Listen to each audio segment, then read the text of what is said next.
welcome. Tuesday, July 8th, Town Council meeting. It is 6 p.m.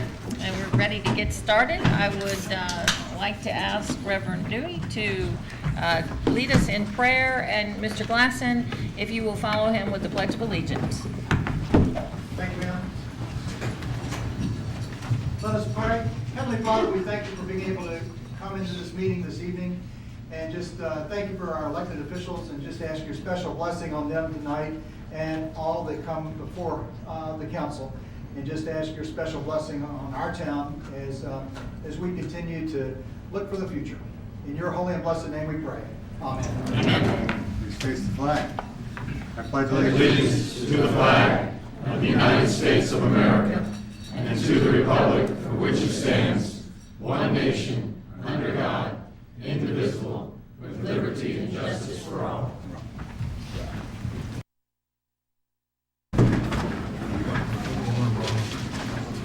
Mr. Pagliarini, are we in compliance with the Freedom of Information Act? Yes, Mayor, we're in compliance. Item number 4 on the agenda is approval of the agenda. Motion for Madam Mayor, Yes, Mr. Nichols? I'd like to, after we approve the agenda, I'm going to have a motion.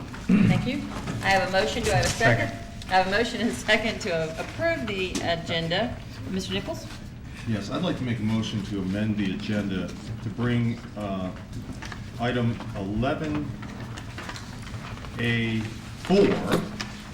which is the approval of the Blue Ribbon Committee and Council on Education report, and move that to Roman numeral 5C, and then have C, D, and E each drop a letter. Second.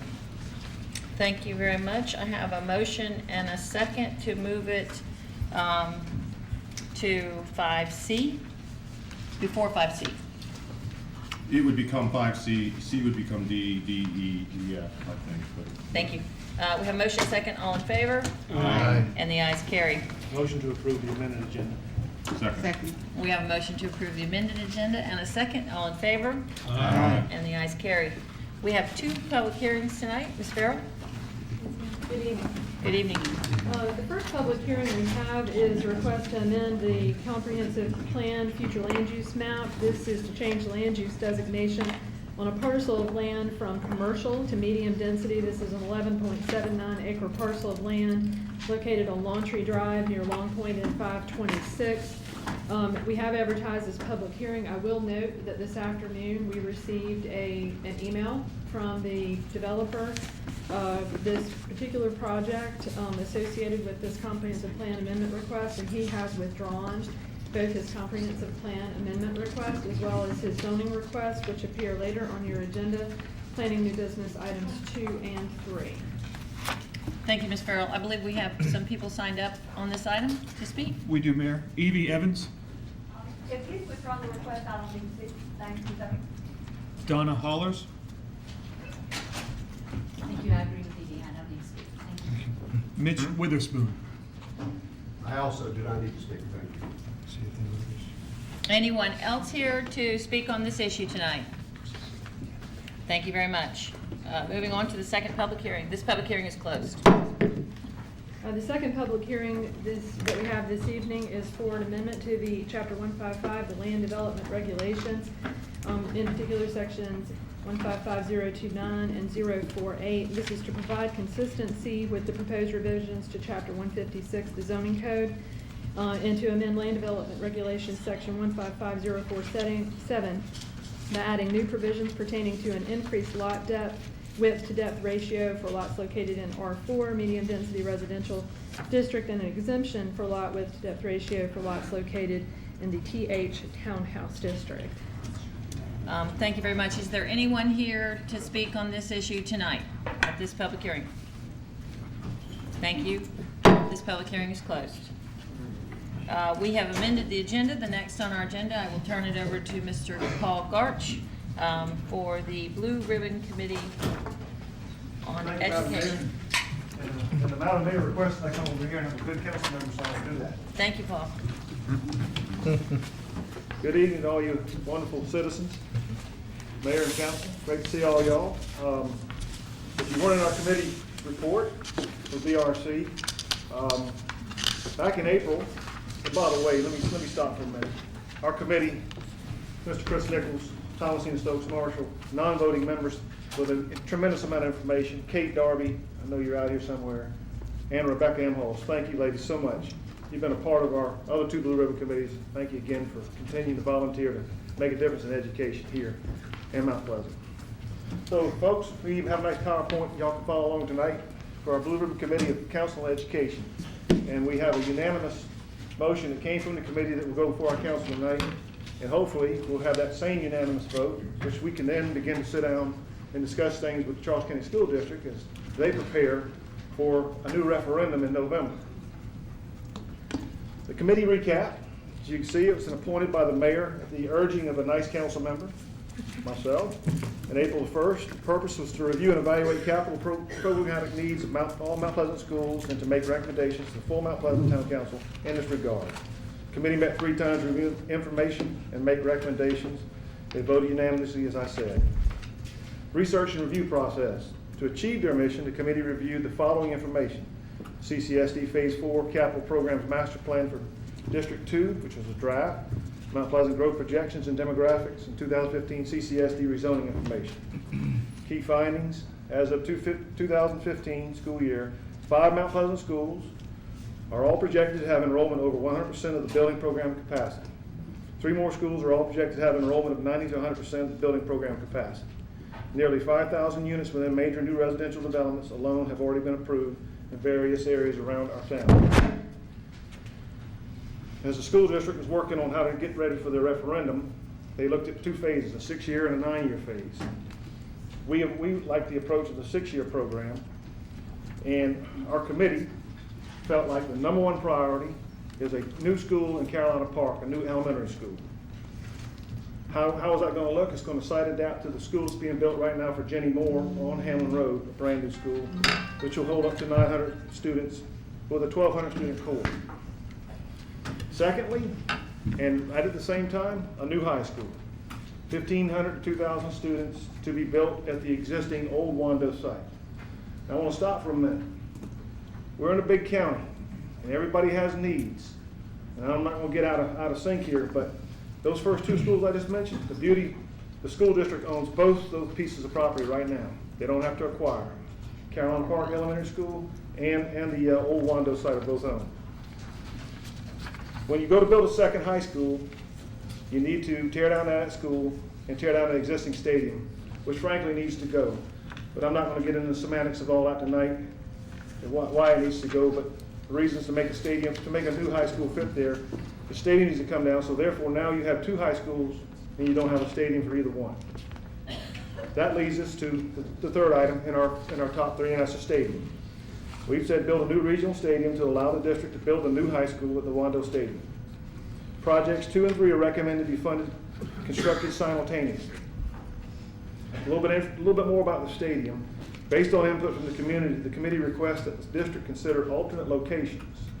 Key, consider. We're not telling CCSD that you need to have a separate stadium somewhere else. We're offering that as something to think about. If we can have a shared facility the 2 schools can use together and the town can use and the county can use, that's something we want to try and work towards. Is it a stretch? It is a stretch. But if it were easy, we'd all have to get it back of the line. It's worth it. So the 9-year program recommendations. Land for a 4th middle school. Purchase a parcel of land to support a future middle school. Charles County School District should work with local planners to properly site the future school site, and all possible locations should be considered. District 2 elementary school. Renovate a District 2 school for District 2 elementary school. Committee does not support the addition of an academic magnet concept school in District 2. Item 3, East Cooper Montessori School. Renovate a District 2 campus to support East Cooper Montessori School.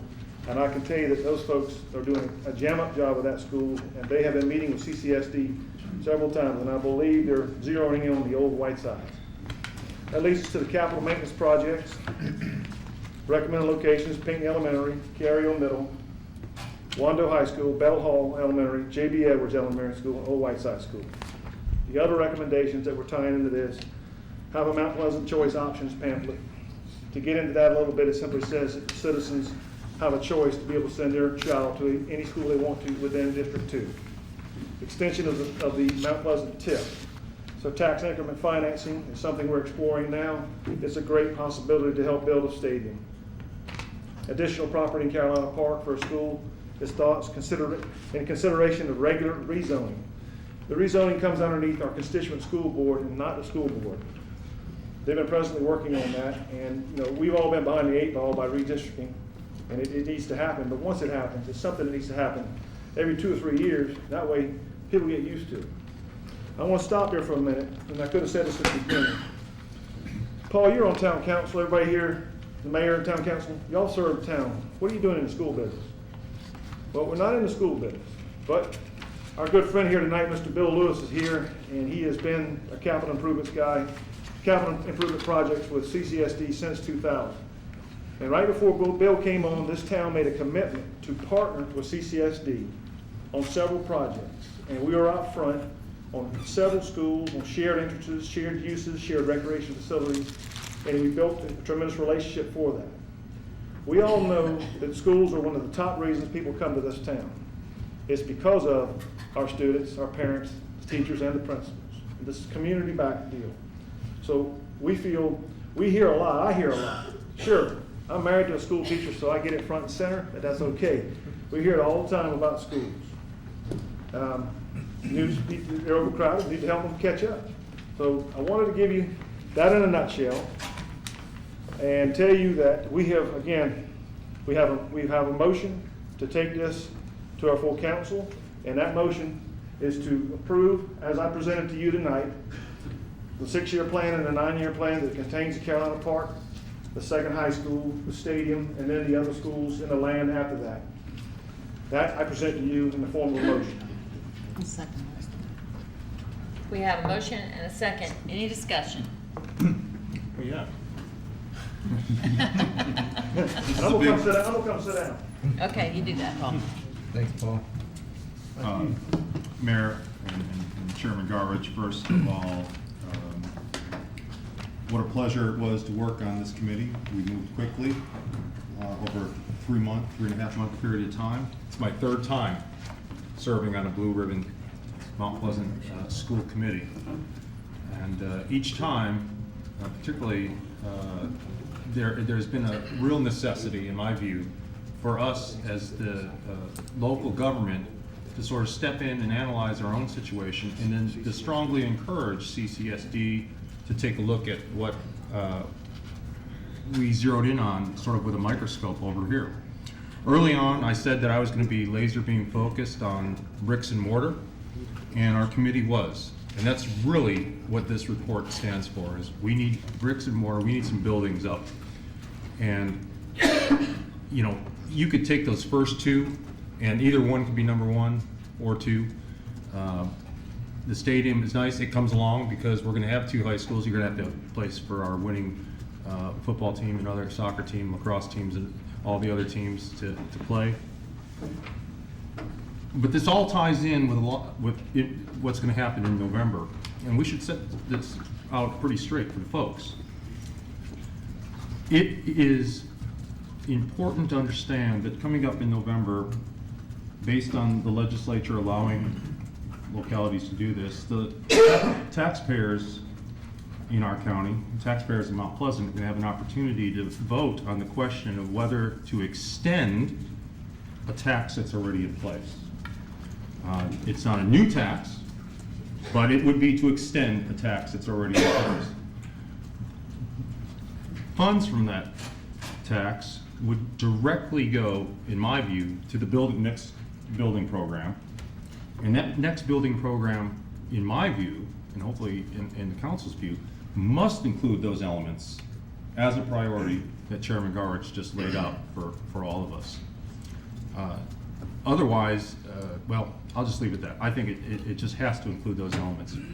So I know we've done a lot of work, we've seen a lot of numbers, this, that, the other thing, but just submitting a report, and all of us, assuming most of us, not all of us, sort of bless it, that only gets us partway there. There's additional work that needs to be done, and that needs to be done by our citizens holding all of us, including this council, accountable for next steps. So, thank you. Yes, sir, Mr. Santos? Yeah, Madam Mayor, I think it was a good report, and I agree with, you know, what Paul said and what the committee has done. My only concern is about the stadium, Sheridan Stadium. You know, as everybody knows, we're looking for more fields for our recreation department. We're looking for more facilities for our, not only kids, but adults to be able to play. So I like the idea of having two stadiums, to be honest with you. One at the current school and one at the new school. So with that being said, I'm just putting that out there. But I'm gonna vote for this because I think the whole package is a good package. But I am concerned about only having one stadium serving both schools. And I'd like to follow that, if you don't mind. And Mr. I appreciate that, Gary. And as we delve into this, and as I said up there, and I know I was talking kind of fast because obviously I've been swimming in this for 3.5 months, and some of you folks, my apologies because you're hearing it for the first time, because it seemed like it was just the other day that we all met in the old cafeteria in 1998 with Lucy Beckham and began discussing what about the next high school? And should we build one and should we build two? And obviously that large group arrived at one, and none of us ever thought that there would be close to 4,000 students in 2014. But what's key here, though, is when you say we have to have this Carolina Elementary Park in this school right away, and we have to have a second high school, it's there now, it's reality. It triggers the situation of a stadium's in the way, which is an obsolete stadium. So we're going to help formulate, and as we said, we've enjoyed our partnership with CCSD. This is not adversarial at all. It's going over at 75 Calhoun and sitting down and talking about it, and coming over here. And Bill, I got to call him out again. Bill Lewis has been great. He's been a wonderful, wonderful proponent of everything we've done here, and he's always been ahead of the game. He knows this, and unfortunately, Bill's going to be moving on, but I'm happy for him in that aspect. But anyway, I don't want to ramble, but it's just those things are all tied together. But I didn't want to look like we were telling CCSD, build one stadium here, build two stadiums, or build over here. We're simply saying there's a lot of options. Let's sit down and explore them all. And you know, don't want to get ahead of ourselves. The folks in Columbia went through a lot to make sure that the CCSD can get this language on the ballot. And you know, it has that wonderful word, three-letter word, starts with T, and it's called tax. It's a sales tax. But I have to say, I commend good friends Larry Grooms and Chip Campson, two ultra right-wing guys that were fighting to the end for us to make sure the language could be there, because it's about the choice and the people's choice to go to the ballot and vote on that. And if there's anything that's the less painful of them all, it's a sales tax. So just want to clear that up. But thank you again, Gary. Thank you. Mr. Smith? Thank you, Madam Mayor.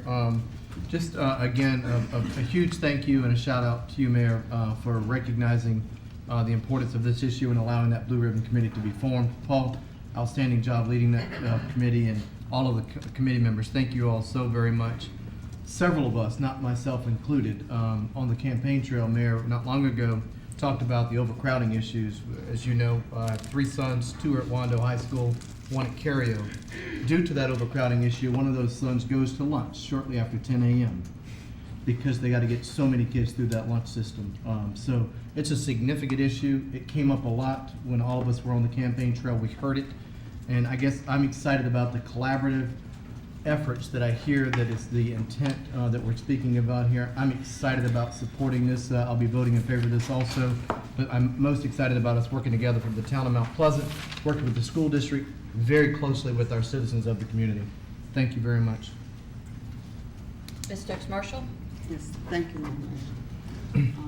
To all of my fellow council members, one of the things I'd just like to point out is when we're talking about a sales tax and a referendum being on the ballot in November to build new schools here in the town of Mount Pleasant, our voters, we need to be mindful that when we look at the geographical area that Charleston County School District covers, we're not just talking about appropriating funds for bricks and mortar for the schools here in the town of Mount Pleasant, but Charleston County as a whole.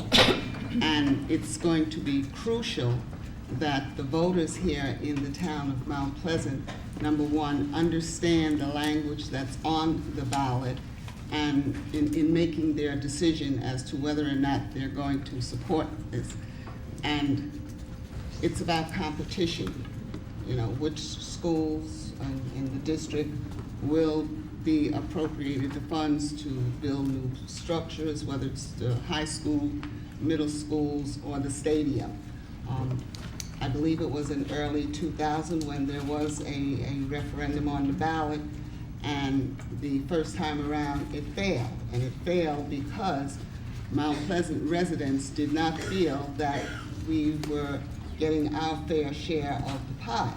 And after that, the leaders from the Charleston County School District and members of the Blue Ribbon Committee that was in place at that point in time, we put our heads together to carve out what we felt was our fair share of the pie, and made it known that if Mount Pleasant was not appropriated our fair share of the pie, then we would not support the second referendum, okay?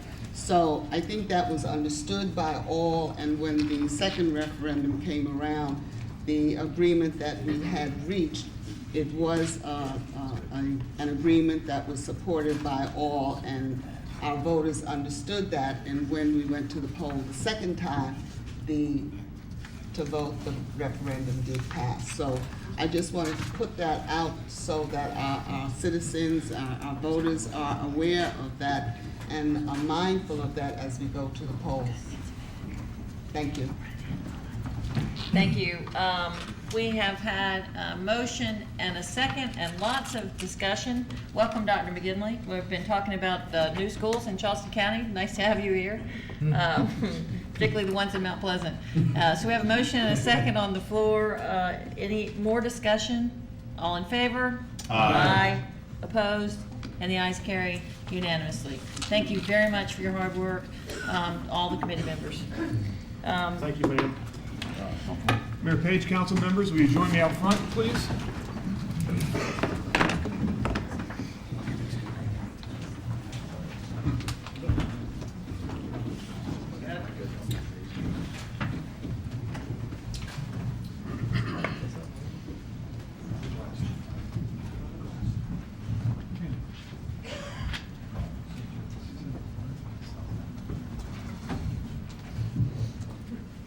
Bill Lewis, would you come forward, please? And Dr. McGinley, would you like to join him? Come on down. Bill, was I just talking about you? Come on up, join us. Just think, Bill, in about another month, you won't have to listen to any more talk about capital improvement projects in Charleston County School. Mr. William H. Lewis retired from his position as Chief Operating Officer for CIP programs in Charleston County School District on June 30th, but I understand you're there for about another month? Yes, ma'am. Okay, so haven't really replaced him yet, but he's officially retired. Originally, he was in New York. He went to Ohio State and University of Michigan School of Business Administration, and he was very active in the U.S. Navy Civil Engineer Corps, worked on many important projects with the Corps. But what really brings him here today is what happened in 2000. The Charleston County School District hired him as the executive director of capital improvements. That's a big job, and we've had a lot of them. He was promoted to the chief operating officer for capital programs, and during his tenure, he successfully managed the district's 5-year, $432 million building program. Under his leadership, they completed 4 new high schools, 3 new middle schools, 3 new elementary schools, and over 30 existing school building renovations. And as a result of this, they've won many awards in design, and they also completed South Carolina's first ever LEED certified school. I would like to ask all of you to join me in thanking Mr. Bill Lewis for all of his hard work for Charleston County School District.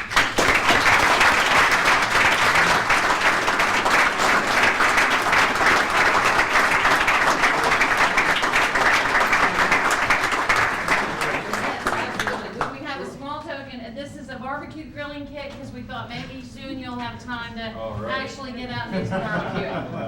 Thank you, Bill. Thank you. Oh, Eric, come on. Yep, okay. Nancy, come on in and join us. Thank you.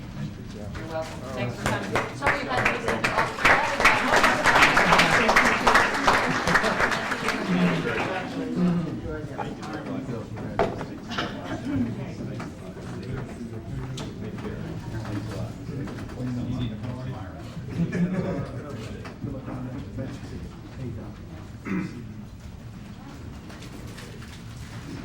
Mayor Page and council members, our Recreation Director, Ken Ayu, is going to come up and recognize some of our Special Olympians.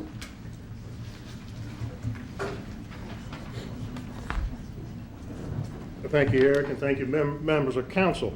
At a previous council meeting, I introduced to you some of our special athletes that were participating in the 2014 Special Olympic Games up in New Jersey, and I'm proud to present more of them to you today as a result of their competition.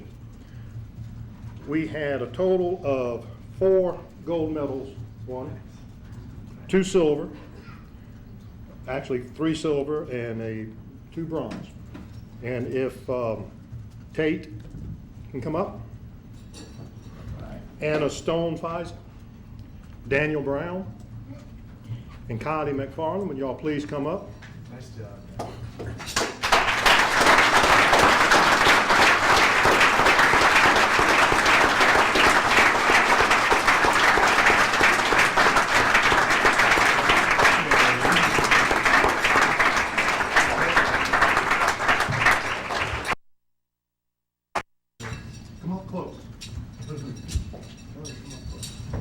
Kylie McFarland brought a bronze in singles and doubles in tennis.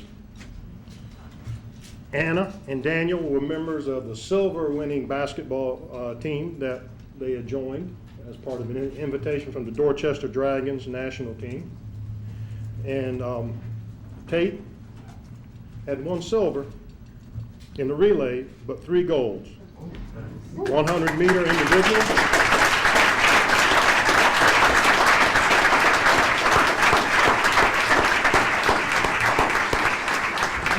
The 100-meter freestyle and 200-meter freestyle.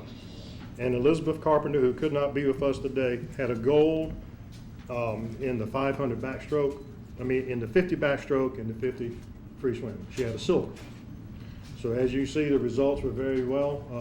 The people I have talked to said that these young people represented Mount Pleasant in the manner in which we come used to sportsmanship. They conducted themselves, and their parents and everybody associated with the team made us proud of them being there. And happy to present them to you for today as the medals on their chest.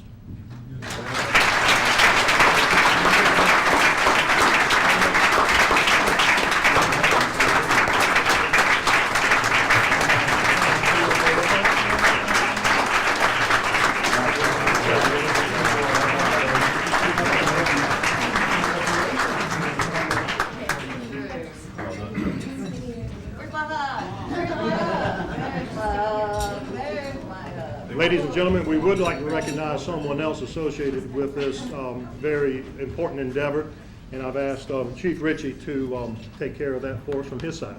Deputy Chief Gregg, did you come forward for a minute? I know this group up here recognizes this gentleman. For those of you who don't know, Deputy Chief Gregg has been involved in Special Olympics for a very long time. His involvement is contagious, where the entire police department has become involved in law enforcement torch runs, fundraising events, and activities to bring awareness to these wonderful athletes. He also organizes the Tri-County area for law enforcement torch running. The reason I've asked him to step up here is he, along with, there's 50 law enforcement officers from across the nation, from each state and the District of Columbia, that were selected to carry the torch on a leg going to the games that these athletes competed in.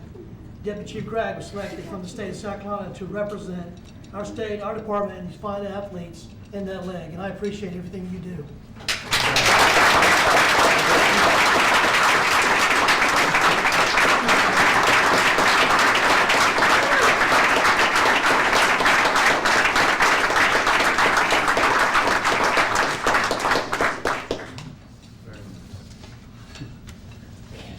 Thank you.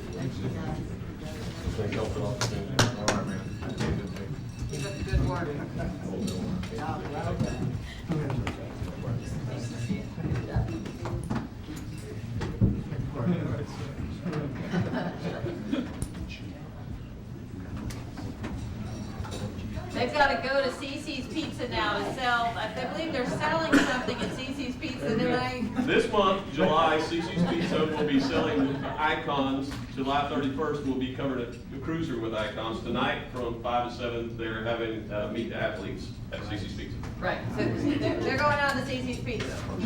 December, Paso Papa Donut Shops and Krispy Kreme. Always ready to CC's and Krispy Kreme for athletes. I love it. Krispy Kreme for athletes.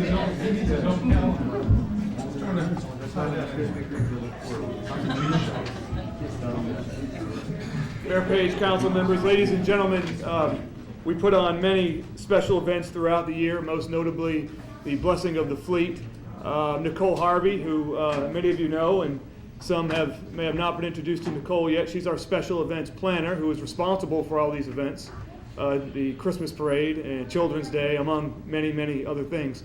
Nicole, would you come up here and lead us in the check presentation for the Blessing of the Fleet, please?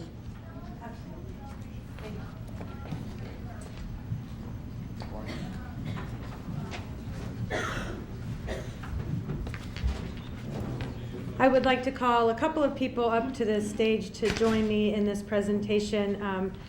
These two ladies were founding members of or really founded the Blessing of the Fleet 27 years ago. Jennifer Magwood Ray and Ann Magwood, would you join me, please?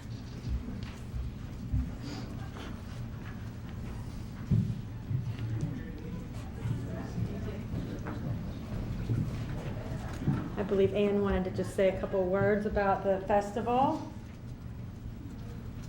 I just wanted to say that we really appreciate that we get from the town, and we've done this 27 years. We're going to get it right. So, and I especially would like to thank Nicole. She does a fantastic job, and she's very overworked and unrecognized. Thank you, Nicole. I paid her. I'll give her a check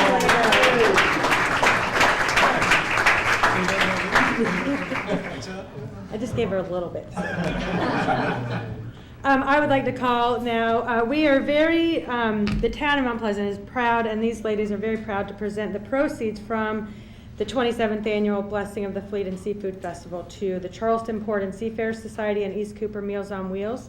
If I could have Father Len Williams join me on the stage. He is the chaplain of the Charleston Port and Seafarer Society.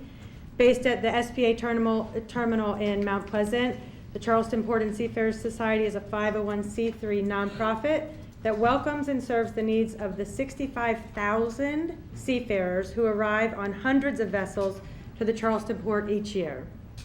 World outreach is happening right here in our town, and the CHAPS volunteers offer onboard fellowship, transportation trips to help crew with personal needs such as shopping and doctor appointments.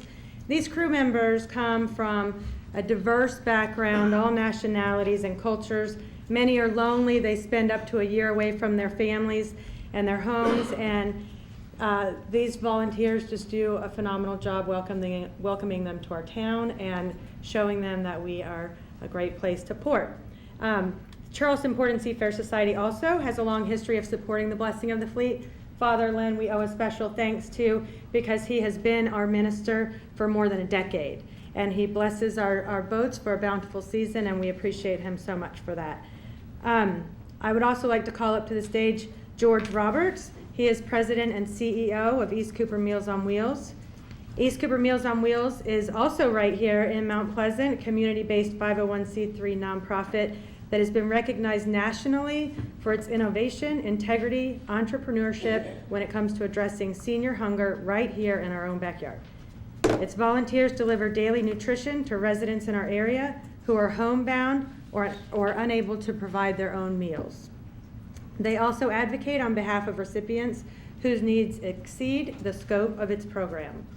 They do not charge recipients for meals and do not operate on a waiting list, so everyone is served.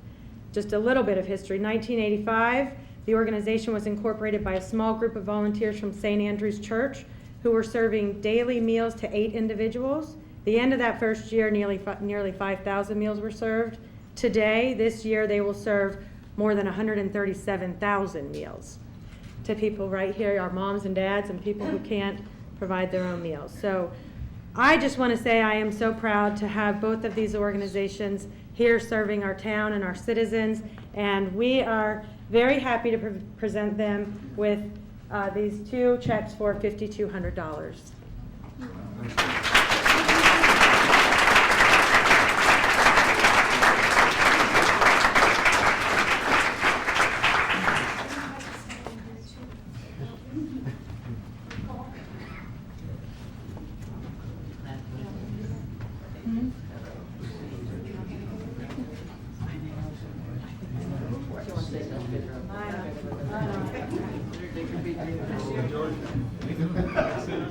Good to see you. Good to see you. Thank you. See, I get a little love. Hello, everyone. Taking a couple of pictures. One more for good luck. Keep on smiling. Thank you.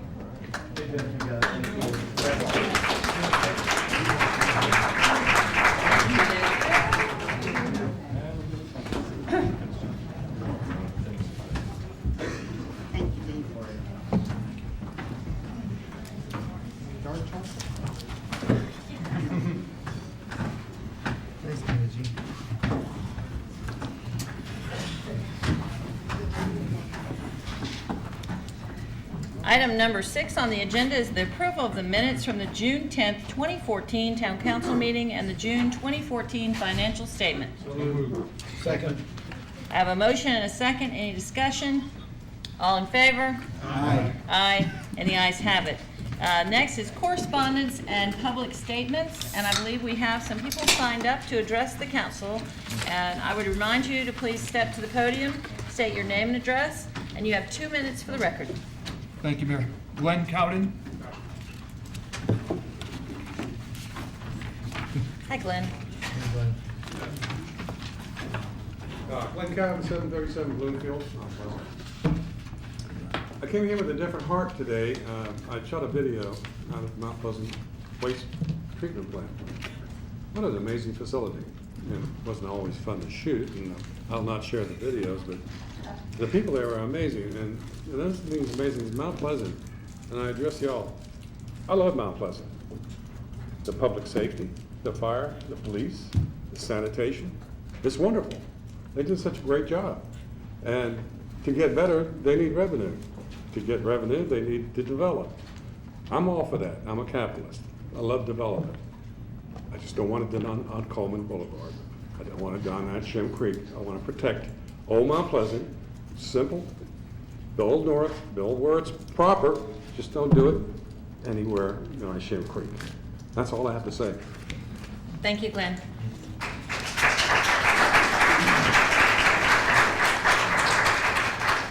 Jimmy Bagwell.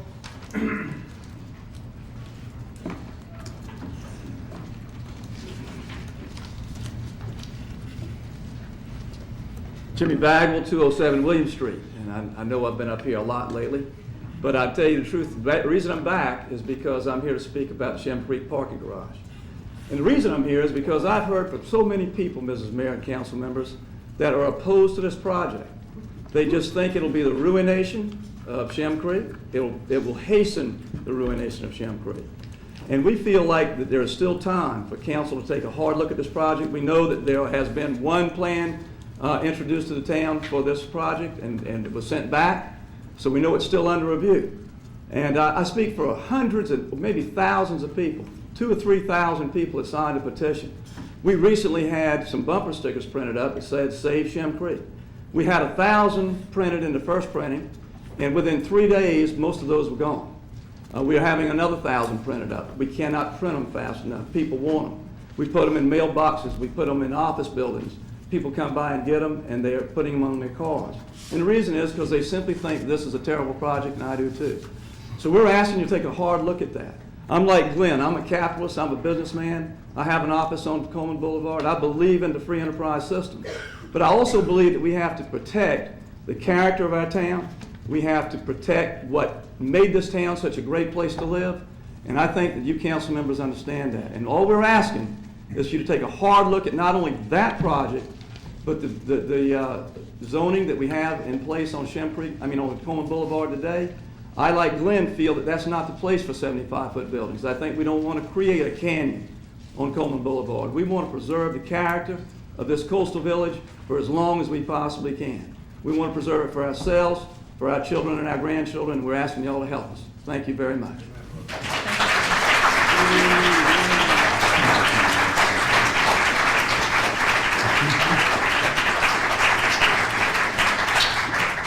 Jim Owens.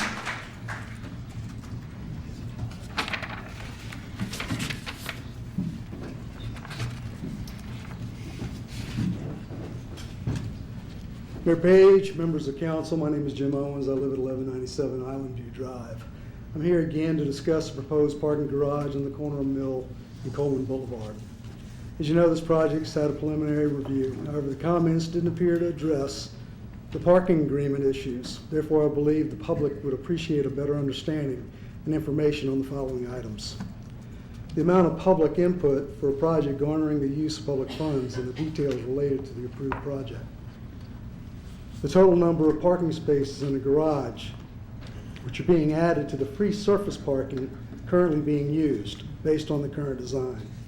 The town's assurances that the garage spaces will fully be utilized, prohibiting free or spillover parking into adjacent streets as they do on King and Farrago. The number of actual parking spaces already required in ordinance for private office building encompassing 42,000 square feet. How the project received a 55-foot height allowance and why 9 other properties received the same. That being said, why were 9 other properties which were given the height allowance needed at the same time of this development? Why the text amendment wasn't clearly stated, particularly after the height allowances and flood exemptions were already previously known. It gives the appearance that our town's governance is maintaining the ordinance and the height and flood requirements are still intact. While all 4 guidance documents, particularly the 2002 Preserving the Character of Shem Creek, were ignored relating to the particular care of Shem Creek during the planning and discussion phases of this project. Please inform the public where the $2.8 million cost analysis came from. Public source of funds being endorsed without a complete understanding of the scope of the project is unprecedented. We're almost 8 months in, and we've yet to see what the public funds are being allocated to. Thank you, Mr. Owens. That's your 2 minutes. Appreciate it.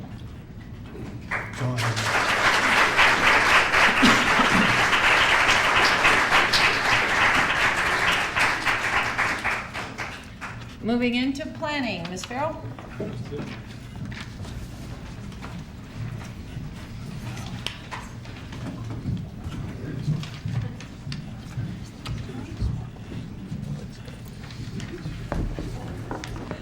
The first item we have this evening for planning new business is the approval of an impact assessment and conceptual plan for the Boulevard Phase 2. This project, the proposed project includes 105 multifamily units as well as a parking garage with 311 spaces to be constructed on a parcel of land located at the corner of King and Farrago Streets. This is property that was formerly used for South Carolina Department of Transportation maintenance facility. The Planning Commission as well as the Planning Committee both have reviewed this request. The Planning Commission recommended approval by a vote of 7-1 and the Planning Committee unanimously. This was all subject to staff comment and the additional following conditions: that the developer will pay for a right turn lane on Farrago Street, that additional bike racks will be installed, that sidewalks will be installed along King from Farrago to Fairmont and along Farrago to the adjoining property line for the Garden Shopping Center. The committee also did emphasize additional sidewalk landscaping treatment along the sidewalk improvements. That is the recommendation from both your commission and your committee. Mr. Morrison's here if you have transportation questions because it was an impact assessment, and the developer representatives are also here to answer questions. Thank you very much, Ms. Farrell. I do have a couple of questions. I have a question just for clarification for Mr. Morrison. Will there be a traffic light at Farrago and Coleman with the improvements to Coleman Boulevard? Yes, ma'am. Okay, so ultimately there will be a traffic light And there'll be now a right turn lane. That's a condition of approval for consideration tonight, is for this developer to install a right turn lane on the Farigo approach. Okay. And I have a question for you, Ms. Farrell, that I did attend the committee meeting, but I'm not sure. I'm very familiar with the activity zone. There's been a lot of talk about the activity zone. I'm concerned, I don't know how that works that's only on Coleman, correct? There are not activity zones on the side streets. Okay. So this is actually will be a building setback, not a build to, applied, and they will still have to have the sidewalk installation, not only to meet the ordinance requirements, but I've approved this also the impact assessment recommendations, as well as the additional landscaping. So how close to the road will the actual building be? It'll be at least 10 feet back from the property line. So it's different from the way things are measured on Coleman, which are measured from back of curb, which is in the right-of-way. So this will be set back further. So there'll be potentially right-of-way, sidewalk. Sidewalks typically in the right-of-way, but it would be an additional 10 feet back from wherever that property line happens to be, and I'm not exactly sure, but it's usually the back of the sidewalk. Right. Is typical. That can vary from street to street. I guess my concerns are this, this is an impactful project that abuts a suburban area. So as much vegetation and grass, I do believe it's less impactful than perhaps a bar or a restaurant. The zoning now would allow a commercial activity, correct? Yes, ma'am. But I'm concerned about the appearance because it's different on Coleman. These back up to houses that have nice big wide lawns, lots of green space, and they don't have sidewalks. So the property across the street is also commercial. So ultimately, at some time, it may redevelop. So I'm just concerned as we go forward that there's a sense of it's more suburban, that there is grass and green space, and it's not that cement that you see on Coleman, and benches and bike That racks. was one of the staff comments, and so that's part of the recommendations that I just read to you, was the sensitivity to the residential area across the street from it, and this will be subject to design review. Okay, so ultimately, design review will have some say in the architecture and the landscape. Yes, ma'am. Landscape design. Yes, ma'am. Okay, that's all I have. Any other questions, Mr. Carrier? Just a clarification, we are curbing on King, this project? For the side where the sidewalk would be installed, they are showing curb and gutter. And that'd be on the Farigo plans. too, back down to King? Yes, sir, it should be, include that. And the parking requirement for this project, this additional Boulevard 2, would now make the total parking requirement for both a 3-car to unit parking ratio? No, it's three spaces, it's 3 spaces for this particular phase, but if that was to be dispersed over the entire phase 1 and phase 2, based on information provided by the developer, it looks like it would equal about 1.5 per unit, and the ordinance right now requires 1.5 to 2, the revisions that were recently adopted. Thank you. Mr. Santos? Yeah, I think I probably have a question for Brad. Brad, you said there's going to be another light at the intersection of Farigo and Coleman. Will there be a left turn lane there as well? For the Farigo? For the Farigo approach, since it's a T intersection, there will be a left and a right turn lane should the condition be approved for the addition of right turn lane. And then the new signal will also have protected left turn facing on the Coleman approaches because we're going to have the U-turns, the median. Okay, so there's raised medians, they're going to be around that. Where does the raised median start around Farigo? Isn't there one that starts right around there and goes north on Coleman? Of course, on the existing, the west side of Farigo, the median would end where it is now, because that portion's built. Right. On the east side of Farigo, it'll come up to, near the Farigo intersection. Because the two intersections, the two legs are offset, the signal phasing has to operate where either leg has its own separate phase. So the Farrago will go once, then the other leg goes, and then the Coleman legs go as they normally do. So you're gonna have raised medians from Mike's Bikes basically down to where on Coleman? When they add that? The entire Coleman revitalization project has raised medians, and that section between Fairmont and Farrago is already constructed. So with the Coleman revitalization, we'll have landscape medians from essentially, approximately Mill Street up to the roundabout of Chuck Dolly.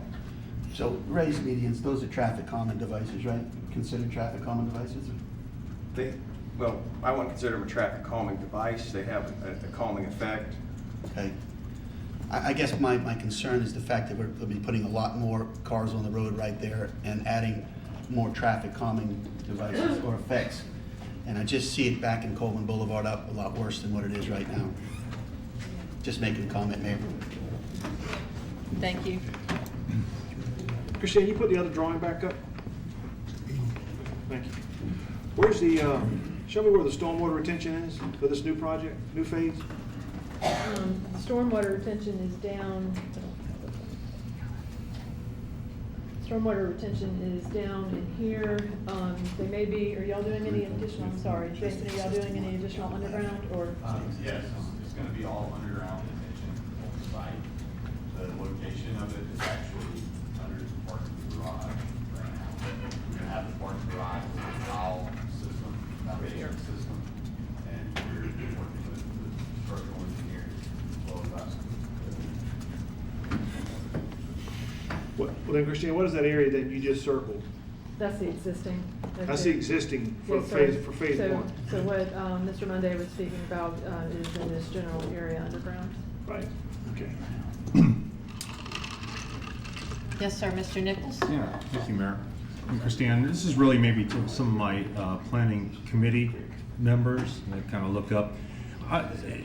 And it arose also at the time, there was a discussion about parking. And I would like to know whether there was a resolution, not legal resolution, but a sort of any type of finality as to the issue of charging for parking, which apparently is occurring, at least was occurring as of maybe 2 weeks ago, which resulted in an unbelievable amount of vehicles parking along residential side streets that has both been noted by the citizens and by various council members. I think Mr. Smith indicated that he did, and Mr. Carrier did drive-bys and actually documented that. I'd like to get some more education about where we're at with that, because I'm not, I would not look kindly on a situation where another parking garage is built, this one really much, much larger, that a charge being instituted, only to have the folks say, you know, I don't want to pay that, I'll just go park on somebody's, essentially their front and side lawns. If someone could help me with that, I'd like to hear about that. Maybe Smith. Mr. Smith? Thank you, Madam Mayor. Thank you, Chris. I raised that question at the committee meeting, and I would say that we were assured at the developer can confirm this, we were assured that with the phase 2, there was going to be no charge for parking in the new parking garage. It's going to have an additional 311 spaces, is my understanding, for the additional 105 units that they're adding. Which makes that a total of 622 parking places for 429 units, is my understanding. That are garage. Yes.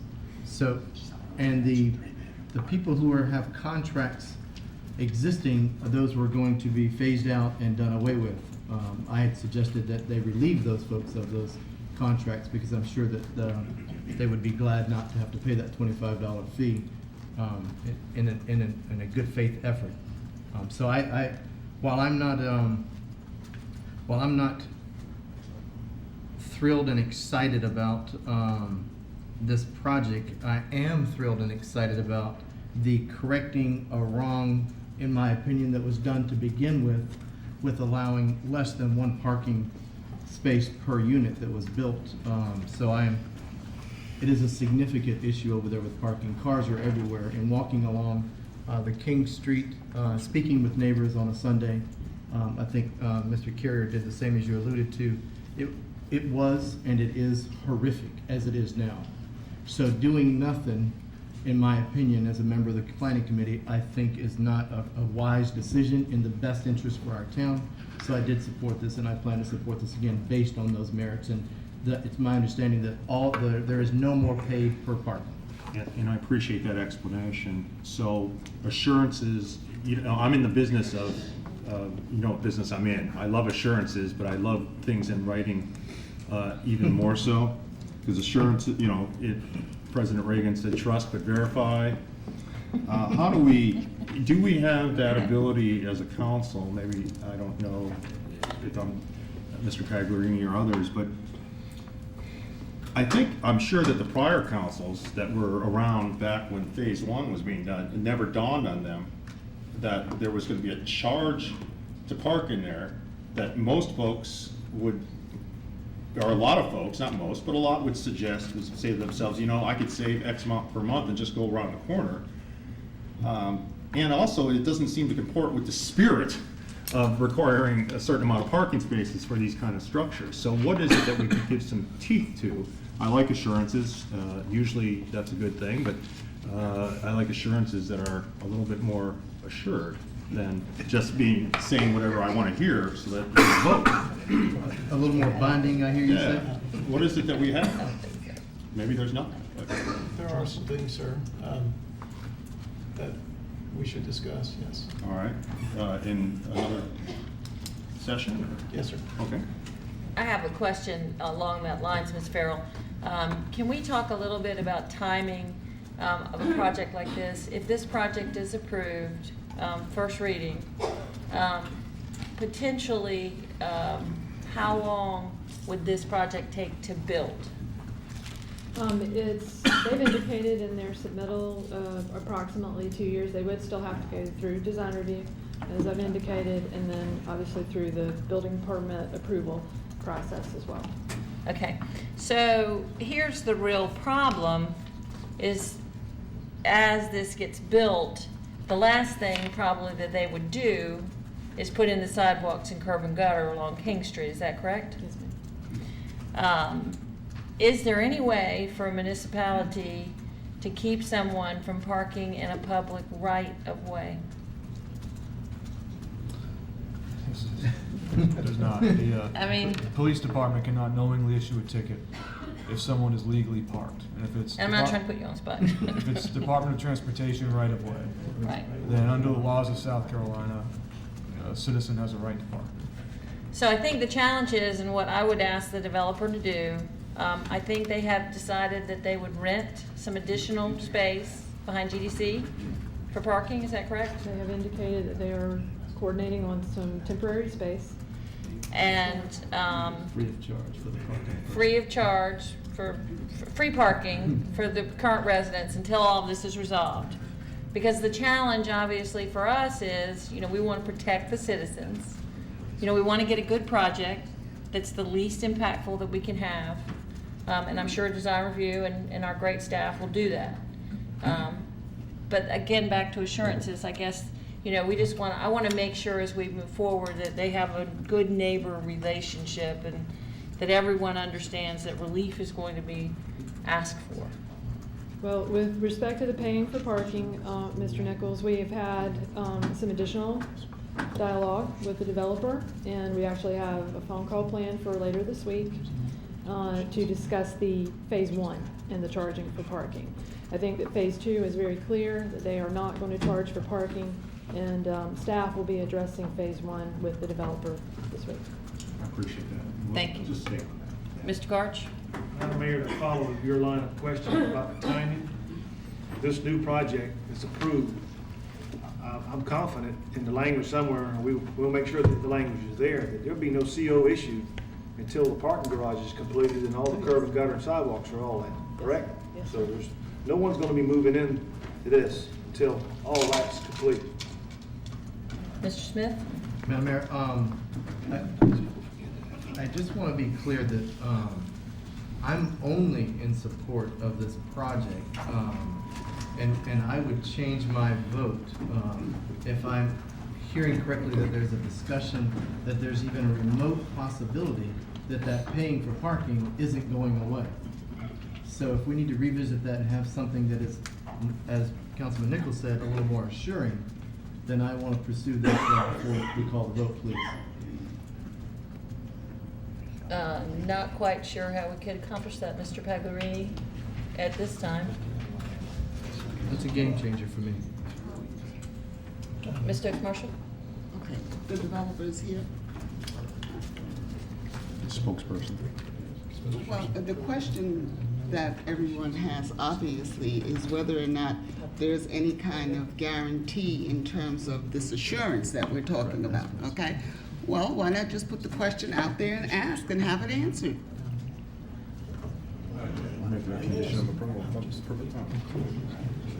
Is the developer here? Could you come forward, please?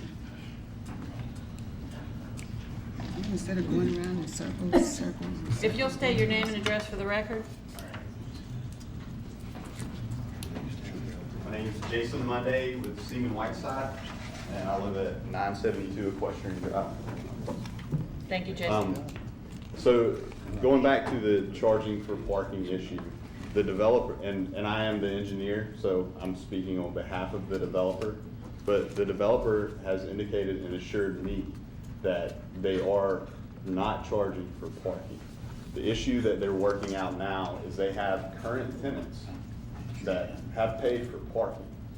So they have to work out a reasonable, fair way to roll out and the charging for parking and roll it into the rent.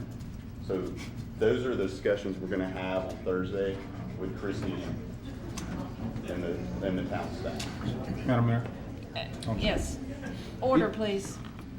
And maybe for council, can we make it a condition of our approval tonight? Sure, it's already listed as a condition Oh. that was approved by Planning Commission and Planning Committee, so it's already listed as a condition as stated. Okay. And where exactly is that? At the end of the motion. I see temporary parking lot for time. Finally, the developer noted that with all future rentals, that there will be no Yeah. charge for parking, and they are What about- currently working on temporary parking. What about current rentals? You could include that as a condition. if you wish. Mr. O'Neill? The planning committee also directed staff to put no parking signs on King Street. I mean, if they park there, you know, the discussion was that, you know, that they'll be in violation, and then you can't tow a car if they're in a DOT right of way. Can we do that, Councilman? We can't do it. We can't put the signs up. No. Because it's DOT. Yeah. A citizen has a legal right to park in that area on King Street. A citizen has a legal right to park in any public right-of-way, whether it's in my yard or your yard or on King Street. That's unfortunately the enforcement issue. But what we need is an assurance from you that you understand the conditions that we're asking for in parking relief, for the fee for parking. Yes, and we do clearly understand that. Yes, sir. Well, I think, I'd just like to say that in terms of understanding, you know, I think what we're saying here, we all understand it. But going back to Mr. Nichols, the word he used is assurance, you know, and we talk about it in the discussion with the Planning Commission and the Planning Committee, all right? What I'm hearing is that we all just want to make sure that we know, in fact, that what's here is going to be complied with. Right. That's the bottom line. Okay, and the assurance that I can give is, one, the Boulevard Phase 1 was designed for one unit, or one space per unit. I can assure you that each tenant will have a parking space. Each unit will have a parking space. The other thing I would like to point out on the charging for parking issue, there are 277 rentable parking spaces in the parking garage. Of those 277, currently there are 200 that are rented. There's 12 pending as of when we had the planning commission. So there are people that are paying for parking. What I want to stress is some of the issue isn't the charging for parking The issue is a convenience issue with proximity to where you live. And I mean, just for example, like if I live in this building here, You might have to walk. I might away. have a parking space in a parking garage, but out of convenience, I'm parking on King Street. So the one thing that the developer has stressed is that they're informing their tenants not to park on King Street. And I've been informed that they sent out flyers to their tenants, saying that we suggest that you don't park on King Street. Now, as far as what Eric Demora is saying, I mean, it's their legal right to park there. So unless the developer actually has, or the owner has teeth with no parking, there's a no parking sign, it's hard to enforce people not parking. Well, here's another way, and that's for the developer to not charge for parking, so that you're not encouraging your residents to go park on King Street. And that's what I think we need to make crystal clear to your client or whoever it is you represent. And that's another assurance that I'm giving you, is that all future leases will roll the parking into the rent. But they do have 212 people that are actually renting a parking space right now that have a lease. They do need some time to roll that out. I I have a question for Brad Morrison. Is it ever been known for a developer to put in the curb and gutter before they finish the project? I mean, could they start with the curb and gutter and the sidewalk? I suppose it's possible. I mean, from a transportation point of view. The design engineer might know a little bit better about how they're going to stage the area of access. Generally, you wouldn't do that to the very end because you have Construction trucks. vehicles all over the site, trying to get into the site, and then you do your final, and you don't want them running over curb and gutter, sidewalks. That comes in last generally is how it's constructed. So I'm not saying it's impossible. I'm saying practically it's probably not normally done. But I mean, since they have two sides, they have Farrago and they have King. I suppose if you wanted to consider it on King, that's something that might be doable because of that. Yeah, I mean, a lot of times we do wait until sort of the end of the project before we put in sidewalks and curb and gutter. They get, banged up during construction. And you end up having to replace those elements, at the end of construction. So it's additional, costs and additional material to put in. I mean, there are other ways to barrier, I guess it's in the right of way too, so we would need to get an encouragement permit from DOT to do that. But. Thank you. Mr. Glassen? Thank you, Madam Mayor. I'm just trying to get a little grasp on this and to follow along. I think what Chris, you were trying to say. How does this affect, and I don't know from a legal standpoint, this may end up being something that we just ask our town attorney to investigate and then implement as this project becomes approved. What happens long term? So this is a apartment that's now a rental, and the notion that you're going to give free parking spaces away, but you're going to up their rent and increase it, I don't know how receptive people would be to that. It's when you're just trading an apple for an orange. But what happens if they're converted to condos? And then where do we stand in the long-term effect of that assurance that we continue to ask for? And I don't know legally, it would be our attorney, where do we put that in there? So long-term, the town and the residents are protected. So they know that when they go into that spot, they have that, it has a parking spot with it, and that's where they're guided to park. The best right now, at least as it's proposed by Planning Commission and Committee, is to make that a requirement of approval of the impact assessment. And can we do that basically in perpetuity, regardless of the owner? What if they It's a sell it and turn requirement it of over? approval of the impact assessment. Okay, Yes. well, all right, let's fast forward from that. Yes, we if I can do it. Thank you. Thank you. Mr. Nichols? I want to make sure we're talking about the same thing. If somebody makes a motion to approve this project with the staff comments that are in there, and then adds the words all current and future rentals, what I mean by that is to include the current rentals that are in Boulevard 1. There are no current rentals for Boulevard 2. There is no Boulevard 2. So that doesn't really change anything. That's my intention. I want this, to the extent that we have the ability to do so, I want this council to impose as some sort of requirement, tacit or otherwise, to get those spaces opened up so that whatever the amount of parking is going on King Street, while it's not eradicated, because it never will be, it's substantially decreased. And that's my goal. So that's how I want to get there. And that is basically Boulevard 1, let's assume it's Boulevard 1, folks, be realistic, who are spilling over because of the 50 or 60 unrented spots. You said 212 or whatever's rented out of 270 something. 277. Not all of them are going over there, but let's say half or 2/3 are. I want those folks drawn back in to the spots that are there. That's my goal. And if I get satisfied that we could do that through a motion and a requirement, maybe Mr. Garge could steer us there, then I'll vote yes. If we can't get that done, I'm leaning toward Mr. Smith's way here. I'm not excited about it moving forward. I guess the other thing I do want to point out, and there was discussion about, a temporary parking solution as well. And, there has been conversations with an adjacent property owner where, an additional 150 parking spaces could be accommodated. So I want to point that out too. I mean, the developer realizes, the issue, and it's in their best interest to solve this issue as well. So, I'm not coming to you tonight, just asking for 105 units. They're adding a 311 space parking garage to this development. So they obviously realize that this is the issue, and they want to move. They're spending a lot of money to move to a solution for that.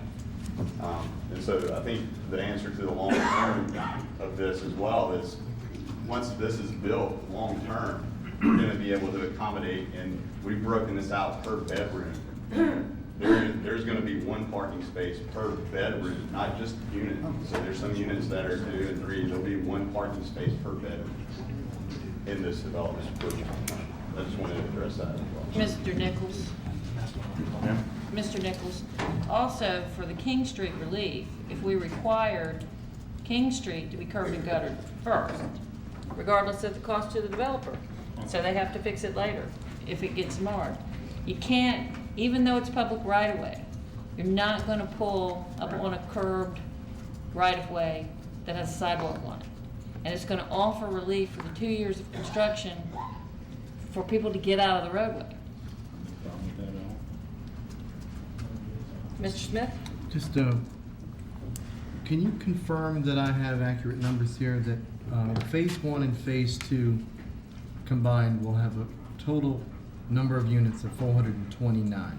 Is that a number you can confirm? No, that number is low. Actually, Louis, you had some information. You're talking about phase 1, phase 2 overall? Total units. 728? Total units? Oh, total units. Yeah, would be 430. So one. And the total number of parking places is 622? No, it would be 728. Right.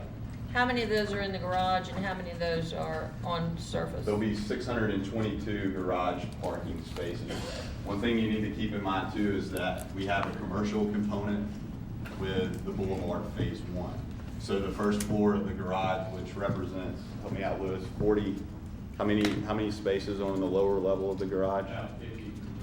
50 for the retail.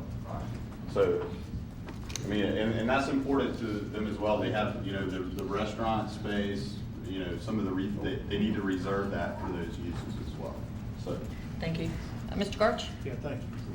Several parts and pieces here going on, and Mr. Mayor Page, I appreciate what you're doing about trying to protect King Street. Tommy, you've seen another life. You and I both know about our friends at SCDOT and getting into the wonderful world of encroachment and what all that means. So what I'm talking about, my fellow council members, is anywhere in Mount Pleasant where there's not curb and gutter, there's a right to park. When we step into that world and say, thou shalt not park there, the ripple effect, you talk about an unintended consequence. Next thing you know, everybody is not allowed to park out front, and we don't even want to begin to put our toe in that pond. So, Mr. DeMora, can we not, on the King Street side, instead of putting in a sidewalk curb, because it's going to get broken, can we not work out a temporary permit or I don't wanna say we the town, but can a temporary permit be pursued that when the construction fence is put out, it is put out to a point to where it comes down, you know, that black fencing or the orange fencing that's there for the construction zone, where people just can't park. That's why it's being constructed. That gets us out of the, putting in curb and gutter ahead of time. That's just one thing. And Mr. Nichols, I mean, you're right on. You know, when all this was, when we were going on this stuff, I mean, it's not our business to get into whether someone's gonna charge somebody to park in the parking garage and think it's all gonna work out. Well, things changed, and now they're charging, and that's unfortunate. And that goodwill has gotten lost somewhere. Mr. Carey, you were wise to point that out at the committee meeting. I'm not feeling any goodwill, and it's a shame, and we gotta get that straight. So, if we put a condition that all this will be free parking, and you need to undo all that free parking, you know, that's a situation where you're gonna go back to the tenants and raise their rent. That's what you're left to do. That's where we are. I don't have any other way. The condition can be placed there. The heat can be pressed, and how much the heat will come back. That's those webs we weave. But Mr. DeMora, I'm not trying to get the town into the goo of messing with right-of-ways, but don't you think there's a way that construction fencing can be placed there? There's no question. It's just that we here at the town of Mount Pleasant don't have the jurisdiction to make that happen, just like with parking. Right. As a matter of fact, Mr. Morrison and I are going to be speaking to DOT about that area and to see if we are successful in getting them to assist and meet the requirement or the request of the planning committee in order to have no parking signs placed. But we don't have jurisdiction over the area. They don't typically do those kinds of things. It's up in the air. Same thing applies for the construction fencing. But we will proceed trying to protect that area of King Street as much as possible. I would not support anything, if no parking signs are placed in an area like that.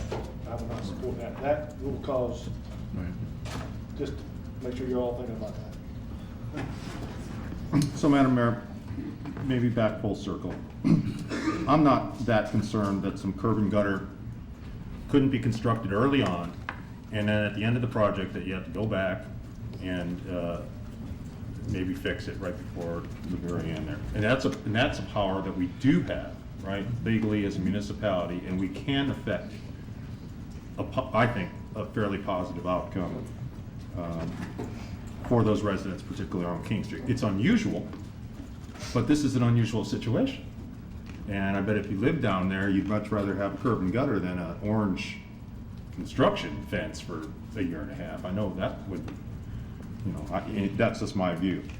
And then I'm sorry about, and I agree with Mr. Garge, I'm sorry about the unintended consequences of us sort of saying that current and future parking has to be part of the rent with the tenant. The tenant can vote by electing to rent anyway or go someplace else. And from what I hear, they're doing really well down there. I don't think that's going to be really an issue. But so if we're going to move on this item tonight, I would support an incorporation of all of the staff comments, adding the words current and future, making that tied into Boulevard 1 and Boulevard 2, and yes, putting the curb and gutter, requiring that to be first up early on in the process, knowing full well that, yeah, it was probably going to require some remediation at the end. Only on King Street? Probably so. And that would That drive seems the to be- construction traffic through to Farrago, which is across from the commercial district, which would be better than having it all come off of King. Get discussion here to see how it's. Madam Mayor, I'll go ahead and second this for discussion So purposes. this is a motion, Okay, I that's the guess I form of will. motion, and I have a second. Now for discussion, Mr. Santos, you have any questions, comments? Any other discussion? This Yes. is all part of the motion that's coming from the planning commission and the planning committee with what was just added with the amendment on the curb and gutter for King Street. For King Street only. Is it still having there about, are we removing the parking signs then? No parking signs. That's being removed from the motion. I'm clear. Would we like me to revisit the motion? And Would you like the have motion to be there's read again? Just making sure there's nothing in here then about free parking as far as Boulevard Phase 1. There's nothing in the motion there, just to be clear. Well, I think I did include Boulevard Phase 1, otherwise that would sort of not really work. No, I did include the Palmer. Do y'all want the motion clarified? Is everybody good? Could you please read the motion again? I'm sorry. Complicated.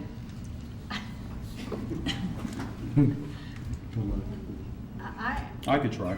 Okay. You got it, Eric? It's long, but I'm happy to do it. That's fine, just for clarification. You've got, there's many conditions. What we have here is, I assume, a motion to approve. It is. With conditions. The developer will pay for the right turn lane on Farrago.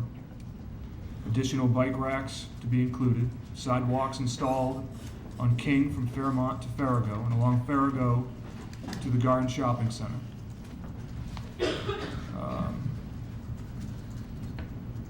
There was a condition from Planning Committee which emphasized the need for sidewalk improvements to include landscaping. Deleted. This body, through your motion, Mr. Nichols, has added that parking will be no charge, not just for future rentals, but current rentals. And that they are to construct curb and gutter at the beginning of the project on King Street. I think that's fair. From So, what I found. okay, so we have a motion and a second. Any other discussion? Eric, did I miss, you say that there was going to be temporary parking built, as part of that condition during, the construction phase? I believe that was talked about at our committee meeting. Yes, sir, I don't have that as a condition by either the Planning Commission or Planning Committee.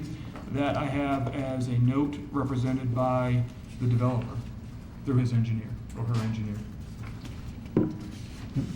Madam Mayor? Mr. Carrier, did you need clarification first? Just another clarification, the part about the no parking signs would be deleted. Took that out. Correct. Mr. Smith, did you have comment now? Yeah, I just, I would defer to my fellow committee members, Chairman, perhaps. I thought that that was pretty clear that we were going to require that as a requirement as well, that since there was parking issues now and the completion of Phase 2 was going to resolve the parking issue, that during the construction, they were going to have temporary unpaid parking for the tenants. And I understood that to be part of that was important to me to be included. Offering that as a friendly amendment? You can offer that as an amendment. I offer that as a friendly amendment. I accept. There needs to be a second. I'll accept that, yeah. And this, Madam Mayor, this. Wait, for point of order, we have a motion and a second that we need to vote on. There's a second for the amendment. Is there a second for the amendment? No. Yes. Okay. So, we first have to vote on the first motion. All in favor? Or, we didn't call the vote, I'm sorry. First vote on the proposed amendment, and then. The and then motion. the main motion. Okay, so, for clarification, the voting on the amendment first, which is to add to add the temporary parking as a condition. So, call for the vote. Okay. On the amended motion. Mr. Carrier? Aye. Mr. Garge? No. Mr. Glassen? Aye. Mr. Nichols? Yes. Mr. O'Neill? Aye. Mr. Santos? No. Mr. Smith? Aye. Ms. Stokes Marshall? Aye. Mayor Page? Aye. So that motion passes. Going to the original motion, call for the vote. Okay. Mr. Carrier? Aye. Mr. Garge? No. Mr. Glassen? Aye. Mr. Nichols? Yes. Mr. O'Neill? Aye. Mr. Santos? No. Mr. Smith? Aye. Ms. Stokes Marshall? Aye. Mayor Page? Aye. And the ayes carry.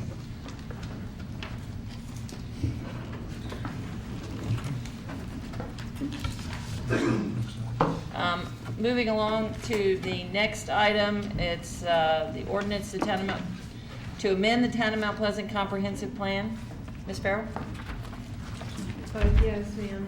The next two items, which is the request to amend the comprehensive plan for parcel of land located off of Lone Tree Drive, and then item number 3, which is the zoning request associated, have both been withdrawn. Thank you. Moving on, so no action on those items. Moving on to item, what? I'm sorry, I thought we needed a motion to accept the draw, but we don't, so you just take no action. Nope. Sometimes I think the people out there need to hear it, but Okay. we don't need it, you know, they're all here. All right. It has been withdrawn, so, So it can't come back for a year. Ms. Farrell, can you clarify that? That's right, unless they come and request a waiver from council. They cannot come back for a year Unless they change. Unless we grant them a waiver. unless we go. They cannot resubmit the same request within 1 year unless they come to town council and ask for a waiver from that 1 year.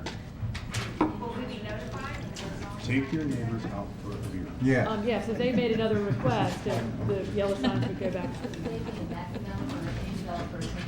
The same request cannot be made on the same property. So someone could come along with a different request. Yes, ma'am.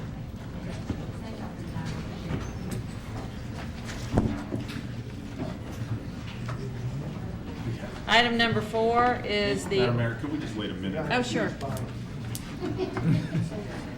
Y'all go out and have a cold. CC's Pizza? Bottle of water for that. Point at Eddie, he's fine. I'll take some please, sir, while you're pours. Awesome.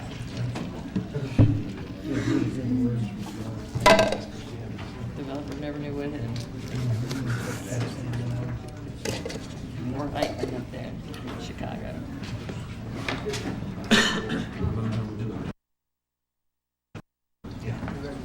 It solves the problems. It's stupid, but it solves the problem.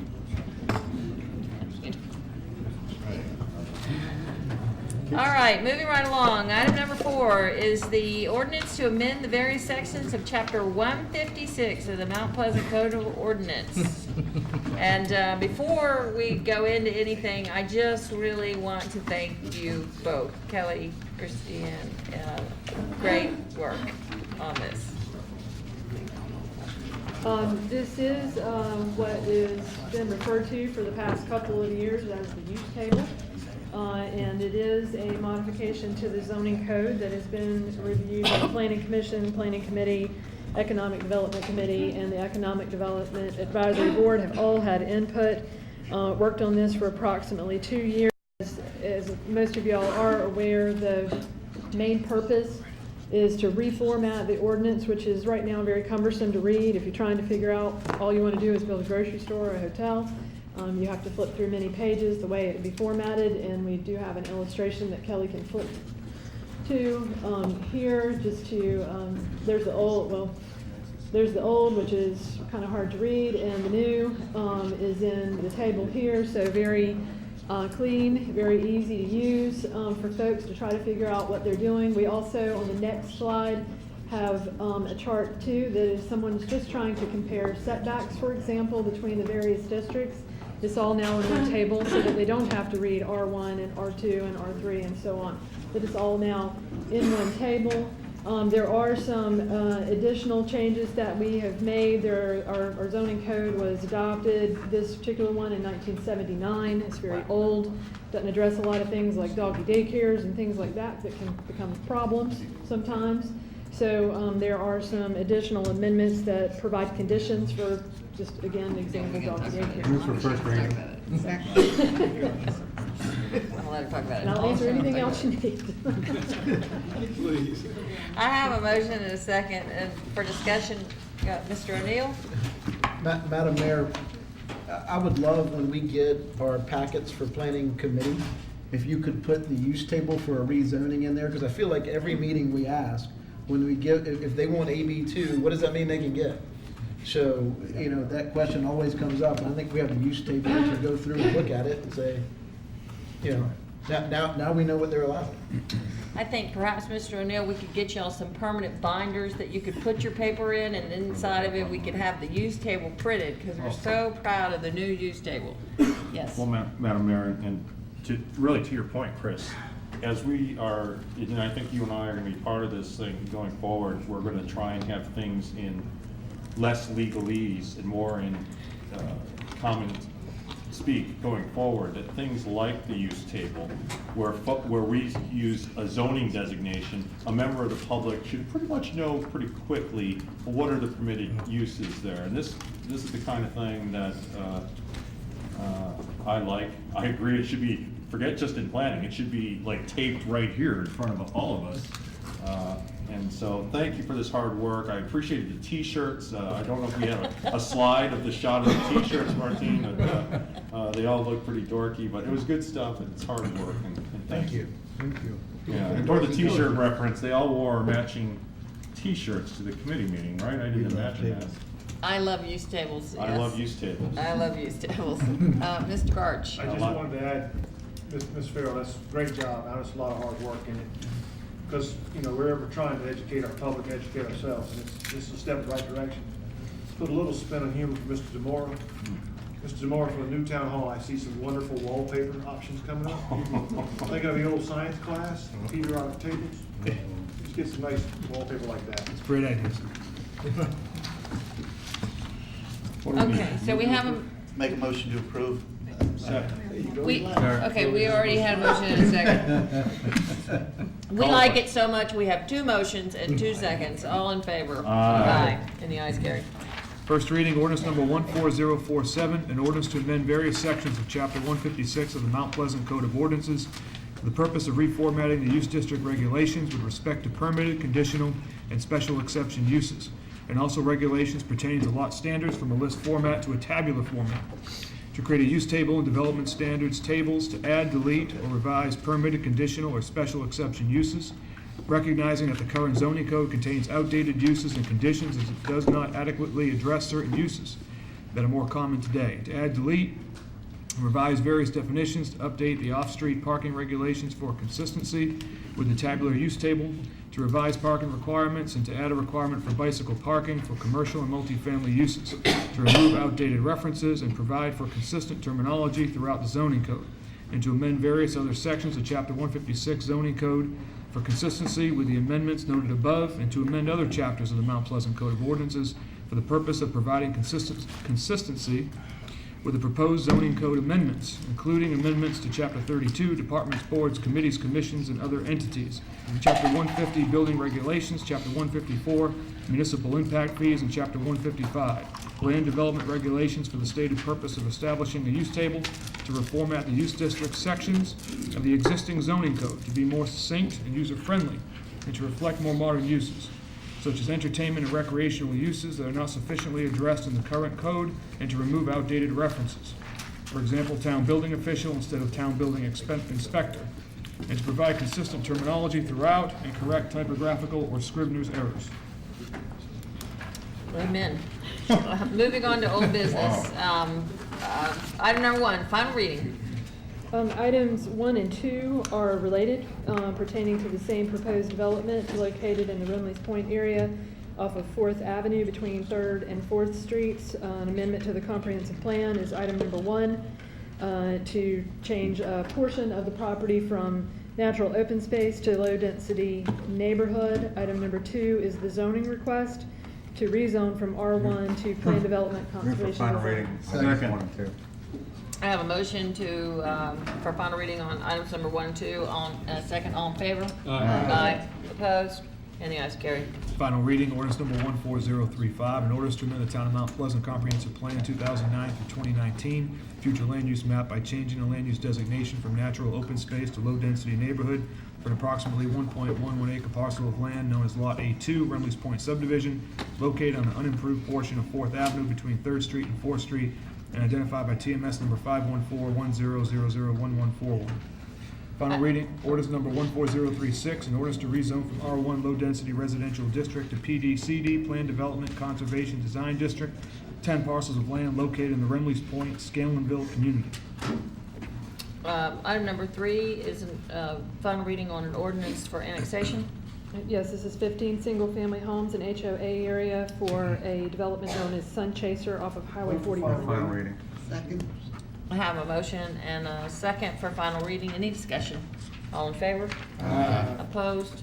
And the ayes carry. Final reading, ordinance number 14040, an ordinance providing for the annexation of 15 single-family homes, a homeowners association lot in private right-of-way known as Sun Chaser Lane and Sun Chaser subdivision located on US Highway 41. Good job, Mark, bringing them in, okay? We're working hard, Mayor. All right, number 4, final reading on changing the comprehensive plan. Yes, items 4 and 5 both pertain to the same development proposal. The first is to amend the comprehensive plan, land use map for a parcel located on Wingo Way from Waterfront Gateway to High Density. And the second is to amend the plan development known as East Port Village, more commonly known as the Tides. And both are up for final reading. Final reading of items 4 and 5. Second. I have a motion and a second for items 4 and 5. Any discussion? All in favor? Aye. Opposed?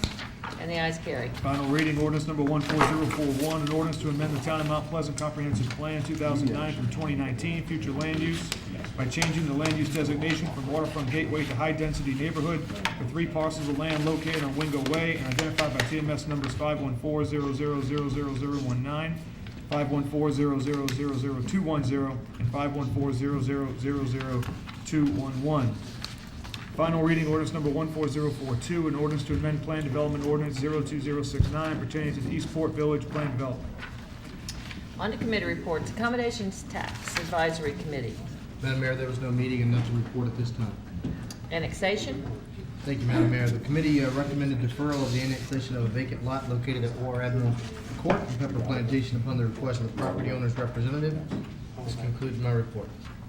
Bids and purchases. Thank you. There's one action item, Madam Mayor and council members. Item number 1, to award a lease purchase financing. The committee received information regarding bids from 7 financial institutions to provide a lease purchase agreement with the town with a 5-year term in the amount of $1,165,000. U.S. Bancorp Government Leasing and Finance provided the most cost-effective arrangement with a 1.378% interest rate. I repeat, 1.378% interest rate, Madam Mayor, with no administrative fees. Total lease cost is $36,325. The committee does recommend award of the lease purchase by resolution for consideration under council new business. Item 11A. Is that the form of a motion? That is. Second. Report. Okay. He said it We was. don't address this till later. Yep, that's gonna be under 11A. Oh, it is, okay. One. I didn't know. Yep, and then conclude that for report only and other business, the committee tabled bids received to construct Fire Station 6 pending additional evaluation of the bids. Committee approved the purchase of 2 sanitation scow trucks in the amount of $242,600, along with 3 rear loading refuse trucks in the amount of $563,700 from Hughes Motor Company. And the committee also approved the purchase of a 4-wheel loader from Blanchard Machine Company in the amount of $131,600. All pieces of the equipment are within our budget and will be assigned to the Public Service Department. Jody, we're proud of you. Keep up the good work, and this concludes my report. Great report. No shout out for Councilman Nichols. It's great report, and it's a chance to say that that interest rate directly reflects the hard work of this council and our wonderful bond rating, and we can borrow money that inexpensively. Just great job. Economic development. Madam Mayor, we did not meet, but I wanted to bring a report, as we talked about when we went through our funding recommendations this year with the Chamber of Commerce, and now sitting on that board, wanted to bring you just a few things from that meeting. The first is the Chamber unveiled their talent demand analysis for the region for basically all levels of education and what employers would need. It was certainly very eye-opening, and happy to get a report of that and pass it along to the members of council for you to read. It's a lot of demand coming for industrial engineers, computer sciences, things in that area that aren't adequately addressed by the education providers in this region to meet the demand that's coming. The second is in light of the Blue Ribbon Committee earlier, the Chamber Board moved that we would endorse the Charleston County Public School tax extension, assuming they leave it at 6 years. And the Chamber also agreed that if it was a 6-year program, would run the campaign to support the sales tax extension in favor of that. So that came out of that, and also Accelerate Greater Charleston, for which this council is a large investor as well. There'll be an investor update July 17th, which I'll bring a report to this council about how Accelerate Greater Charleston's going and how our dollars are being spent. So I submit that as part of an economic development report, although the committee did not meet. Thank you for that new update, Chris. Finance Committee? Yes, Madam Mayor, we did meet, and my report on that. We had a lot of discussion about you writing letters. So our first discussion item was the South Carolina local government funding for fiscal year 2015. Councilman Carrier brought this before us. The state has not given us the funds that they have been mandated to send to us. They're quite deficient in that area. We would request that you write a letter to our Charleston County Legislative Delegation that they fund the local government fund in full for this municipality, among others, and I place this in the form of a motion. Second. I have a motion and a second. Any discussion? Well, yeah, briefly, I want to thank you, Mr. Chair, but really, I want to thank Mr. Carrier, the guy sitting here right to my left. I learned more about the local government fund at that meeting, and it was frankly good information. And this is not a one-year problem. This has been an ongoing problem by report, and I think that our legislative delegation should be a direct, they should hear from us through your pen, and I want to thank Councilman Carrier and the chair for both bringing that. Thank you, Chris. Thank you very much, Elton, for pointing it out, and we will get right on that and see if we can prod the state a little bit. All in favor? Aye. Opposed? And the ayes carry. Madam Mayor, our second item was we had a discussion about the Senior Center non-resident membership fee. The committee also discussed this membership fee, the need to seek county contribution to enable non-residents to pay the same fee as residents. And we're talking about non-residents, largely this is folks who live in the unincorporated areas of Mount Pleasant, although some do come from other areas in Charleston County. In the past, the county has contributed the Senior Center for this purpose, but no contribution has been considered for this fiscal year.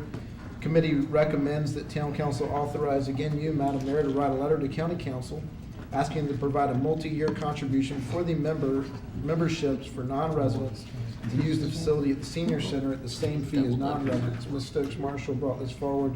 She's also volunteered to go address this with Charleston County Council as well, with the backing of your letter, and henceforth I place this in the form of a motion. Second. I have a motion and a second. All in favor? Aye. The ayes carry. And other business, as a report only, the committee received information from staff regarding a legal residence audit that Charleston County will be conducting in the near future. This is a county initiative with requests for information be mailed to property owners in order to determine whether the property should be receiving a legal residence exemption at the 4% assessment rate. Property owners with questions should direct those questions to the County Legal Residence Exemption Call Center, which is now being set up.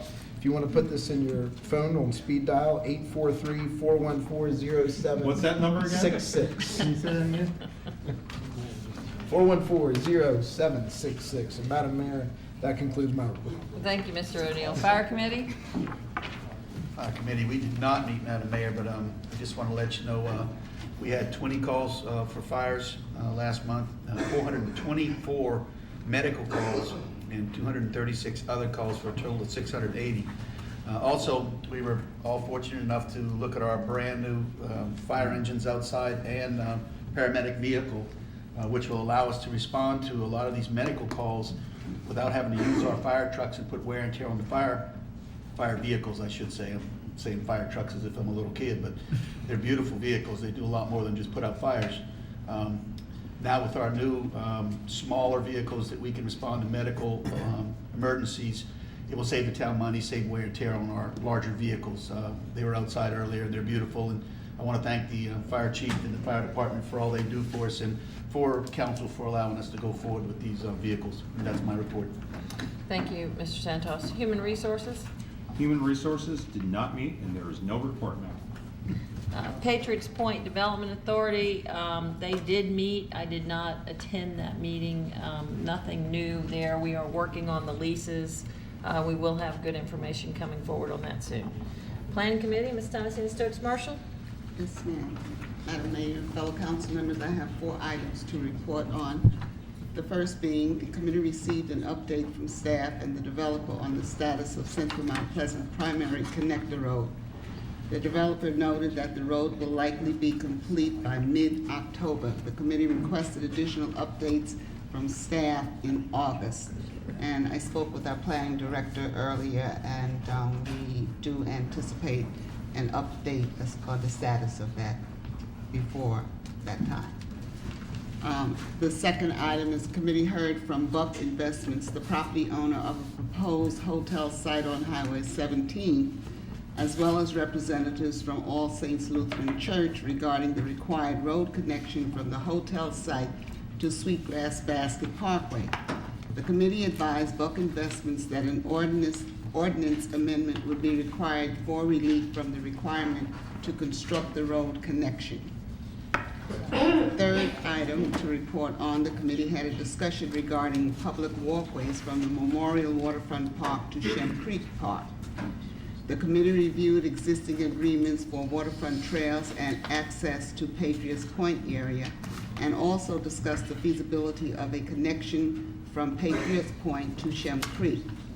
The committee discussed that the town should continue to seek opportunities in the Patriot Point area. Fourth and final reporting item is staff provided an update on the 2014 comprehensive plan. The Planning Commission will review the plan at their July 23rd meeting. It is anticipated that they will make their recommendation at this meeting. Following the Commission's recommendations, a special meeting of Town Council will be scheduled to review the plan prior to a public hearing. And that completes my report, Madam Mayor. Always busy, Ms. Thomasina Stokes Marshall.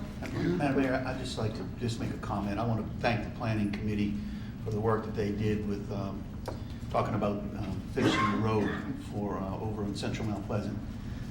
You guys took a hard stand, which is I think what we need to do on issues like that. I was very proud of y'all for doing that, so I just wanted to make that statement. Thank you, Mr. Santos. As long as we're thanking people. I wouldn't mind if we sent as a council a note of thank you to our planning commission. All our citizen committees do a wonderful job, but decisions, whether you agree with them or not, the point is the number of sheer amount of hours that they put in, whether it's a 7-hour meeting that's a big deal. And I know that we'd like for them to be more efficient and people could have an issue, maybe even myself, at exactly how they're conducted. But it's not lost on me that folks spent 7 solid hours almost the other night. And once in a while, it's good to say, hey, appreciate your service. Maybe it's just for me, but. Thank you, Mr. Nichols. Police, Legal, Judicial, Mr. Moore? Thank you, Mayor. There were several items discussed at this meeting. The first was the reappointment of municipal judges, and the Police Judicial Legal Committee approved 4-0 to reappoint judges Michelle, Stobbs, and Hesse, and this item is here on the agenda for your consideration. Move to reappoint. Second. I have lots of motions, lots of seconds. All in favor? Aye. Opposed? And the ayes have it. Was that a motion to get Glasson back in the chamber? Yeah. Oh, I'm sorry. And secondly, Mayor and council members, is the repeal of the texting statute. Town council did take action prior, and the state of South Carolina did speak in their recently passed legislative session. And so the decision was made at committee to repeal our texting statute. You'll see this item under 11A2. And as far as the report, there were several other items discussed, including public comment period and whether to create additional seat on design review, as well as some other things. That concludes my report. Thank you, Mr. Moore. Public Services? No formal meeting, Madam Mayor, no formal report, but again, the 4th of July holiday, the culmination of the Concert in the Park series, a lot of other events, Sweetgrass Fest, lots of things, public services, the unsung heroes of this community. And just want to thank you, Jody, for leading, and your men and women. They do a great job, with a great attitude. They do, all the time. Nothing about rollouts? What do they call it? The trash cans? Yeah, okay, good. Nothing about trash cans this one. We're good. Awesome. You know, municipalities' big job is picking up the trash. That's an important job for all of us. Mayor Daley did it, and they love it. Recreation Committee. Mayor and Council Recreation Committee did meet. We had a good discussion on the status of travel teams as it stands presently, not being part of the Recreation Department service offerings. Also in late breaking news, all 4 of our Cal Ripken baseball all-star teams won the district in every single age group the last week in June, going undefeated. The 9U, 10U, 11U, and 12U will now go on to represent Mount Pleasant in the Cal Ripken State Tournament in Aiken starting July 10th. That concludes my report. Great news, great local athletes. Transportation Committee, Mr. Morrison, we were busy. We were. Two action items tonight, 2 report items. The first action item, staff updated the committee on a proposed intergovernmental agreement with Charleston County to use the county's pavement resurfacing contract to perform town roadway resurfacing. The committee recommended the council approve this agreement, and that'll be considered under council new business item 1183. The second action item relates to the town's traffic calming program, and there was a good bit of discussion, and provided you a report with some attachments tonight in case you have any questions. We have it up here. Also, maybe to assist with the motion. Staff reviewed proposed revisions to the traffic calming program, which generally related to the map defining streets eligible for speed humps, as well as the speed and volume evaluation criteria. The committee had much discussion with staff, as well as program applicants regarding eligible streets, particularly in the Old Village portion neighborhood. They also discussed how reducing the current speed criteria from a 7.0 mile per hour threshold to 5 miles per hour, as well as eliminating the minimum volume criteria were desirable. Based on the committee's discussion, the following 3 motions were made for council's consideration. To adopt a required 85th percentile speed that is at least 5.0 miles per hour over the posted speed limit. To proceed with installation of speed humps on Wilden Street between Morrison Street and Hibben Street, and coordinate with SCDOT to have Wilden Street designated within a central business district. And the third, to direct staff to develop a broader, more comprehensive vision for traffic calming in the old Mount Pleasant area and present it to the committee in the future. Those were the 3 specific motions coming out of the committee. And for the purpose of clarifying the committee's desires and other program features, and to accurately reflect these features in any revised program documents that staff will produce here in the near future, we would request the council consider approval of the following items also. These are items 4 through 8 listed in your report. That other roadway features, to include volume, will be scored for prioritization order as presented in the 5.0 mile per hour spreadsheet reviewed by the committee, and that's attached also. There is no minimum volume criteria to be applied. The program eligibility map, and there's several maps, so eventually be one large map, presented by staff is adopted with the modification to designate Simmons Street, Center Street, and McCants Drive as special consideration roadways. Those are shown on your map. Number 7, no roadway having a volume greater than 8,000 average daily traffic is eligible for speed humps.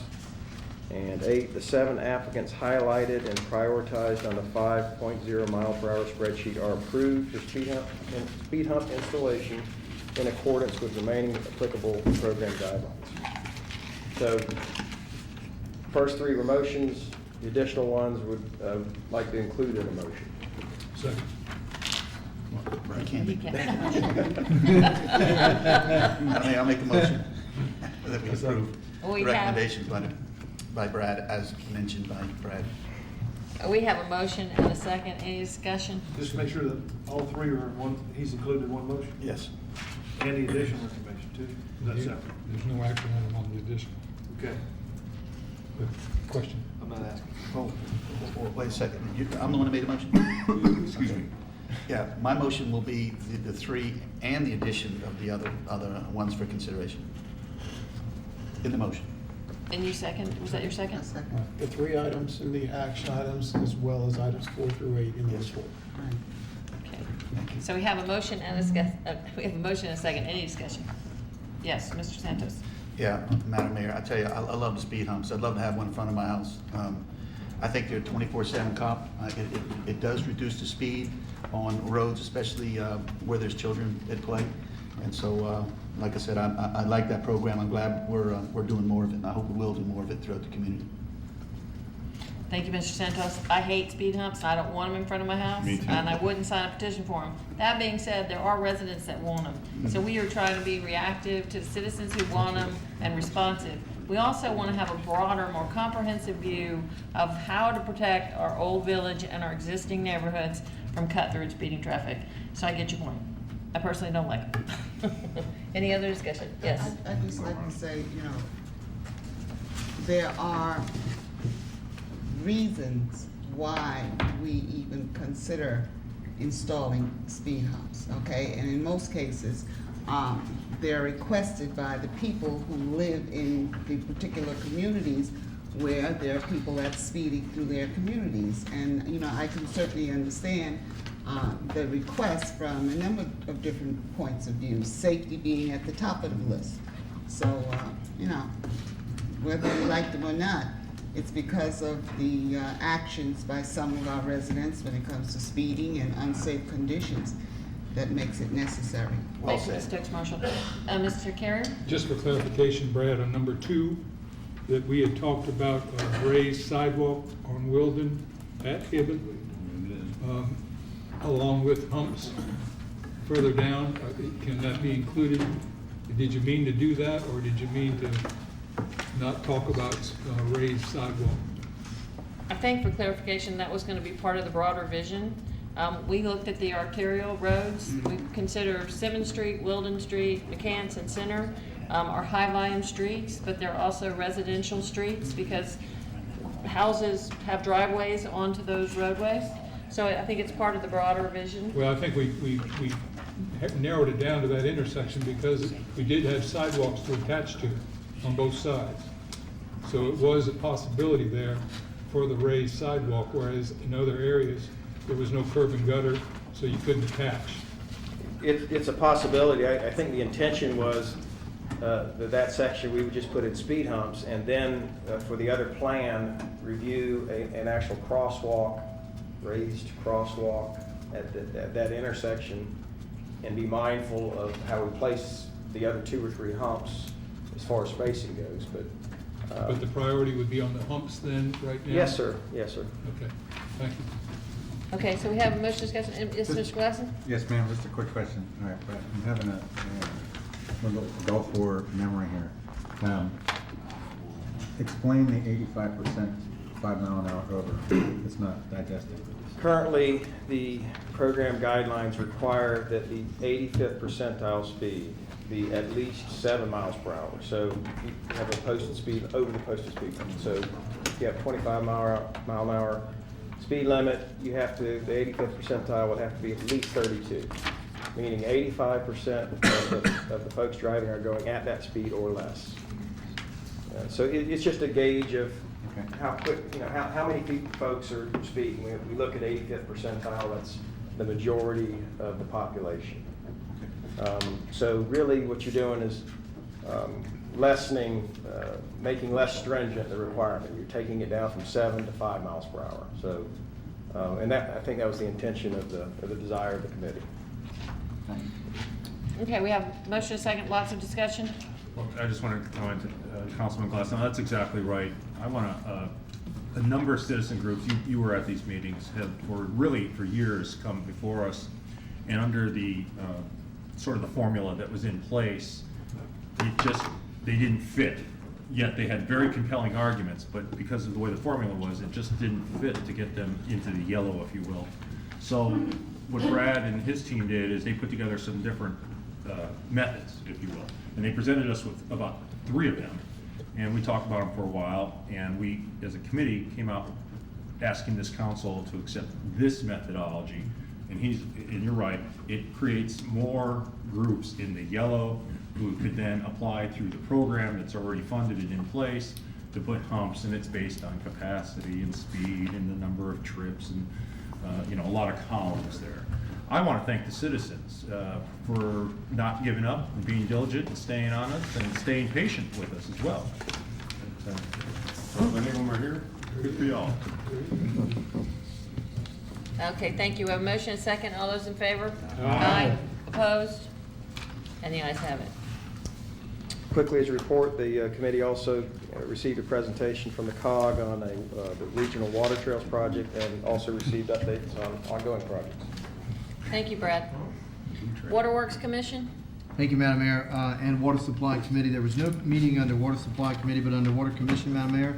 It was our annual meeting held Monday, June 30th. The commission cast their final vote to approve the fiscal year 2015 budget and make changes to the fees and charges. The commissioners unanimously approved the budget document, which calls for an operating budget of $24 million and 2-year capital improvement of $40 million. Cost of operating and maintaining a system that consists of over $1.5 billion in assets. Provide the necessary funding to assure that Mount Pleasant Waterworks continues to adhere to the stringent regulations. With a 4-2 vote, the commissioners approved a fee schedule to increase the BFC to maintain the current volumetric rate. No changes to the water or wastewater impact fees, removal of the impact, and the removal of the impact fee for irrigation meters. Implement a wastewater excessive use charge in 2016 and adjust various charges. Beginning in July, customers, Madam Mayor, will notice the change in the basic facility charge for the customers who have both water and wastewater services are assigned one residential equivalent, REU, and the basic facility charge will change from $12.30 per month to $18 per month. Commissioners adjusted the basic facility charge so that all customers were fairly and equitably sharing in the fixed costs associated with providing customer service. On the latter note, the commission approved $100,000 to implement the formal customer care program. This program will offer a number of options for those customers who have met financial difficulty. Additionally, Mount Pleasant Waterworks commissioners have made purchasing an irrigation meter more affordable for customers who have paid a water impact fee. In the past, those customers have been charged $2,000 impact fee. Now, any customer who pays a water impact fee will be assessed an additional irrigation impact fee for their 5/8 or 3/4 irrigation meter, saving the customers that $2,000. For anyone interested in reviewing the list of rates, charges, check out the Mount Pleasant Waterworks website. Madam Mayor, council members, this concludes my Water Commissioner report. Thank you, Mark. I believe we have a comment from Mr. Garch. Outstanding report, Mr. Smith. May I ask on that 4-2 vote, who were the two that voted against the cost recovery increase? That would be Councilman Mark Smith and Commissioner Diane Lawrence. Thank you. Thank you, Mr. Smith. Outstanding. I would encourage all our citizens to go to Waterworks Commission meetings. They're very interesting. We'd love to have you visit anytime. Thank you. Water supply, no meeting. Administrator's report. Mr. DeMora, what you got? Thank you, Mayor. Announcing a vacancy on the Historical Commission. Thank you. Under new business. Yes. I have a question for the administrator. Yes, certainly. Thank you, ma'am. Mr. DeMora, with July 1st being a new year, 2014-15 fiscal year for you, I'm excited to know that Phase 2 of Shem Creek is going to be happening this year. Can you tell us all the lineup for the bidding and the timing of everything for that project? Yes, thank you, sir. We are excited as well. We submitted our application to OCRM to extend Phase 1, what was Phase 1 of the Shem Creek docks, and that has been submitted. We have provided follow-up information. The time for return from OCRM is lengthy. It can be at least 6 months. We're 3 months, two months into the process. So by the middle of the fall, we'll be in a position to bid the project. and hopefully in position to award the project in front of the Bids and Purchases Committee sometime around Christmas, with construction hopefully beginning around February. Very exciting. That'd be good for our notes for me and Mr. Santos on Thursday with the elected officials. That's right. Thank you. Yes, sir, Mr. Carey. Can I ask another question of the administrator? Absolutely. We had, the financial report for June 30th shows about $6 million still in the department's coffers. Yes. Is that considered great budgeting and expense control? And is that carried over, or how is that handled? The books have not been finalized, and so there are some bills that still need to be paid. There are also some revenues on the other side of the ledger yet to come in. But we expect to, when the books are closed, we expect to announce to you that your departments have done very well in the management of their funds. You do know that half the money comes off the top and goes directly to infrastructure repair, but the other half will go towards increasing your fund balance. And as you were saying, sir, we're very proud of our department managers. They are expert, and they've been able to return significant funds to the general fund as far back as I can remember. You're here. Thank you for that, Mr. Moore. Moving on to new business, item number 1, resolution to authorize a lease purchase agreement with U.S. Bancorp Government Leasing and Finance in the amount of $1,165,000. Move to adopt resolution. Second. Have a motion and a second to adopt. All in favor? Aye. Opposed? Ayes, carried. Resolution 14071. First reading, an ordinance to amend Mount Pleasant Code of Ordinances by repealing Chapter 77 related to distracted driving relative to texting while driving. Move for first reading. Second. I have a motion and a second for first reading. All in favor? Aye. First reading, ordinance number 14044, an ordinance to amend the Mount Pleasant Code of Ordinances by repealing Chapter 77 relative to distracted driving relative to texting while driving. Item number 3 is a resolution approving the intergovernmental agreement with the County of Charleston relative to resurfacing of streets. Move to adopt resolution. Second. I have a motion and a second to adopt. All in favor? Aye. And the ayes are carried. Resolution 14072. Item number 5 is consideration of funding for the Medal of Honor Bowl. And I'll turn that over, Mr. Carey. Yeah, well, It's fine, you know, the reason this was here, it was in the budget, and it had already been through ATAC. So ATAC had made a recommendation, so it is now up for us to discuss this, to decide what we want to do. I'll move for deferral. I'd like to see a financial statement from the Medal of Honor Committee for last year's event. We've asked for that, I know, at least twice, and we still haven't seen it. So I'd like to see that statement before we make any decisions as a council. So you're making a motion to defer for 30 days? There's no action item. 30 so- days? Okay. Right. Okay. Discuss Whenever they it can and put present it it. back on the agenda as you wish. Whenever we can see the statement. Okay, so you want to make, you would like to see him provide the Medal of Honor Bowl, provide the, We were promised it when I was advisor to ATAC, like Mr. Smith is now. We never got it then, and we still haven't gotten it as far as I know. So I'd like to see the statement from last year's event before we authorize funding. well, that certainly makes sense for us to have some justification for moving forward. Mr. Santos? Yeah, Madam Mayor, just for the record, could you state what the accommodations tax recommendation was? There's been no second to his motion, right? The motion wasn't needed. Thank you. Because there was no action Very item, good. they're just for discussion. Very good. Accommodations Tax Committee did recommend $25,000. Our concern, obviously, when we were doing the outside agency was the fact that, one, we had not seen the financials. It was not in outside agency. So it was in the budget, and we wanted to see more information before we move forward. But the Accommodation Tax Committee did recommend $25,000. Yes, sir. Mr. Yeah, Madam Mayor, maybe this is best for Councilman Smith. When did ATAC make their recommendation, and on what basis? I mean, there must have been at least some information provided, but can you get me up to speed on that? Yeah, Kristen, off the top of my head, I don't remember the month that. Has it been a while? It's been a while back. I mean, I could follow up, this is deferred for 30 days. I could be prepared to answer that question next month. All right. But, as indicated, it was approved as the 25,000. And I'm just gonna put it out there, assuming that the financials, that if there's a deferral and it looks like it's heading that way, and the financial statement comes through, I am generally in support of supporting the Medal of Honor Ball, and I hope we all are, but if we need to cross the Ts and dot the Is, let's do that. And if there's, but I think this is important for this community. I believe it really ties in with Mount Pleasant and Patriots Point, and I'm excited, and I want us to all be excited about supporting this, and not, that's just my view. I believe Mr. McQueen is here. Mr. McQueen, could you provide us with that financial information before our meeting next month? Ma'am, I didn't know that anybody needed. Our fiscal year didn't close out until June 30th. So we have a CPA that won't have to pay. Whatever you need. But this is the first I've heard. Okay. Ms. Thompson, Judge Marco, you're good? Okay. Yes, sir. I just had one more, I guess, question for Mr. Carrier there, that when you approved the $2.7 million for the parking garage, did the developer provide that information to you to show our return on that? I think he did. I think he showed how it was gonna be derived and how it was gonna be spent. And so what was the return to town on that?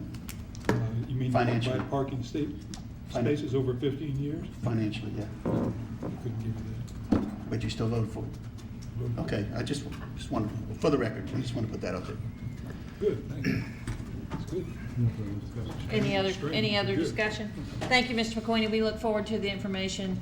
And what committee will we take that to? Finance committee? Or if you provide that, we'll take it to the finance committee meeting next month. Moving on, discussion of elected official compensation. This is also an item that came up during the budget process and was not voted on. So Eric, I'll turn it over to you, if you can kind of give us some Yes, background. ma'am. I'd be happy to. During the budget process, it was back in May, just a few months ago, the issue came before the Human Resources Committee. There was a compensation survey conducted from jurisdictions around the area, and it was recommended by the HR committee 3-0 to send the full council a recommendation lifting the salary for the mayor position to $50,000, and the salary for council members to $50,000. And it must be noted, and it was understood by the HR committee, that such an increase, if council should adopt it, would not go into effect until, per state law, until after the November election in 2015, so it would affect the next elected body. Thank you. Mr. Stokes Marshall? I'd like to make a motion that we approve increasing the mayor's compensation to $50,000 per year and council members' compensation to $15,000 per year. And this would go into effect with the November 2015 election. Okay, and okay, well, that's a motion. Second. Okay, I have a motion and a second, and for discussion? Okay, I think Mr. Nichols was the person that initially brought this to us. And, you know, when we did a comparison of all of the municipalities in surrounding areas in the low country areas, and by far Mount Pleasant mayor and council members were at the bottom of the scale, okay? I mean, maybe 15, 20 years ago, that would have been all right, but the amount of work that council has incurred in recent years that requires a considerable amount of time to ensure that we are taking the time to review all of the material and information that's being provided that would empower us with the knowledge and understanding of the issues that comes in front of us. I think it's only, you know, fair that we look at increasing the compensation to those levels. So I do support. Mr. Garch? Yeah, question, looking at the survey. Maybe Mr. Zamora, if you could help me, I'm not trying to put you on the spot, but I see these were selected. My guess, in looking at them, the one that's closest, similar to the former government to Mount Pleasant is Myrtle Beach. The others, I mean, Charleston and North Charleston, that's a full-time mayor. correct? Yes, sir. So, to me, they, in my personal opinion, they shouldn't even be on this chart, but I'm not trying to split hairs. But Myrtle Beach, is that a part-time mayor, do we know? It's a council manager form of government. In Greenville, is the same? Correct. Right.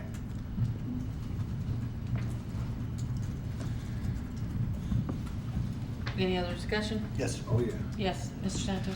Yeah, Madam Mayor, I think it was back in 2007 or 8, I'm not quite sure what year it was, but council had wanted to extend their terms for 14 months. And I made the statement at that time that I thought only the citizens should allow us to do this. Certainly, at the time, Mr. Kruger-Smith, Councilman Kruger-Smith, had told us that the state laws allowed us to do that, just like the state laws allow us to do this today. My concern was that only the citizens should be able to give us the opportunity to do that, extend our time, which also extended our pay. And I feel the same way about this now. I'd like to see a referendum if we want to do this in the upcoming elections in November, and let the citizens tell us what they think. They're the ones that hired us. In my opinion, they're the only ones that can tell us that we can raise our fees or our pay. And so that's how I'm approaching this right now. I'm not arguing that we don't work hard and that everybody doesn't work hard, but I didn't sign up because of the money. I signed up because I wanted to serve my town. And certainly if the citizens think that we're doing a good enough job that we can raise our pay, then certainly I would go with that. But until that time, until we have them tell us that we should do this, I'm not comfortable with just arbitrarily raising our fees. Thank you. Mr. Garch? Just one quick thing to follow what Gary was saying. It wasn't that council wanted to extend their terms. We were struggling for years on how to change our election to November. And it came down to, obviously, you can't, state law, we're not allowed to shorten our term, we can only extend our term. So we all arrived at that, but how we wanted to do that was whether we did it through putting it out to the vote of the people, which both Mr. Santos and I supported that, but for that clarification. My question though is for, I guess, Mr. Nichols and the committee, if you could tell me about where you're coming from, where you're going with this. I mean, what's your basis? And I'm trying to get on board. It's not to be argumentative at all. What's the basis? How do you say, okay, 50,000 for the mayor and this for council members? What information are you using, and what are we hoping to achieve? Those fair questions? All questions are fair. I'll be happy to tell you why I voted in favor of it. Maybe you could find your answers in my response. Turns out that this job is, I'm sure you well know, it takes an awful amount of work. And we just don't show up here on a Tuesday evening once a month, or on Mondays all day, another day a month, but there is an immense amount of paperwork that I know you read, I know Gary reads, I know we all read and go through. There are numerous meetings in the community. It's unbelievable. It's a ton of time away from my other job. And I'm grateful that I'm in a position that my fellow owners of my company haven't said a word to me. I'm thankful to them for that. When I came on 2.5, 3 years ago, there was a big argument about whether Mount Pleasant should be changing the form of government from what's called our current form to a form where a mayor would be allowed to do the hiring and firing of all individuals and provide administrative relief kind of with a wave of their arm. And part of that debate also talked about the amount of work, particularly the mayor has to do. And as a citizen, I sat back and I said to myself, the mayor, they just kind of show up, they get a nice office, you know, they have a cell phone, ho-hum, you know, they'll go cut a ribbon. Then I got a chance to observe Mayor Swales and now Mayor Page. So at some point, right before you came back on, I asked, just for a count, I think I asked our city administrator, give me a count of how many meetings Mayor Page attended in I'm gonna say it was a 40-day period. I don't have the exact numbers. And it wasn't 10 meetings, it wasn't 20. I think the number was 75 or higher. Meetings, committees, authorities, citizen groups, and on and on and on. And it did not appear right to me, frankly, that the salary, which is currently $25,000 a year, didn't comport with what was being asked of any ordinary citizen, whether you happen to be a multimillionaire or just a retiree living on Social Security check to Social Security check. On the other hand, I wasn't interested personally in having the form of government change. That's a completely different argument than how much a mayor should be paid for a salary, and I don't want to confuse those two. I think the fact that they have a full-time mayor in some of those cities where those numbers are huge, they also have full-time administrators and full-time lots of stuff. And they're also a strong mayor form of government. So we began to talk 2 years ago about whether we should do something to change the mayoral salary. At that time, I could recall, I won't name names, but the person said, well, look, it's not only fair, if we're gonna do something with the mayor, you ought to look at the council too. And I said, fine, we'll look at the council.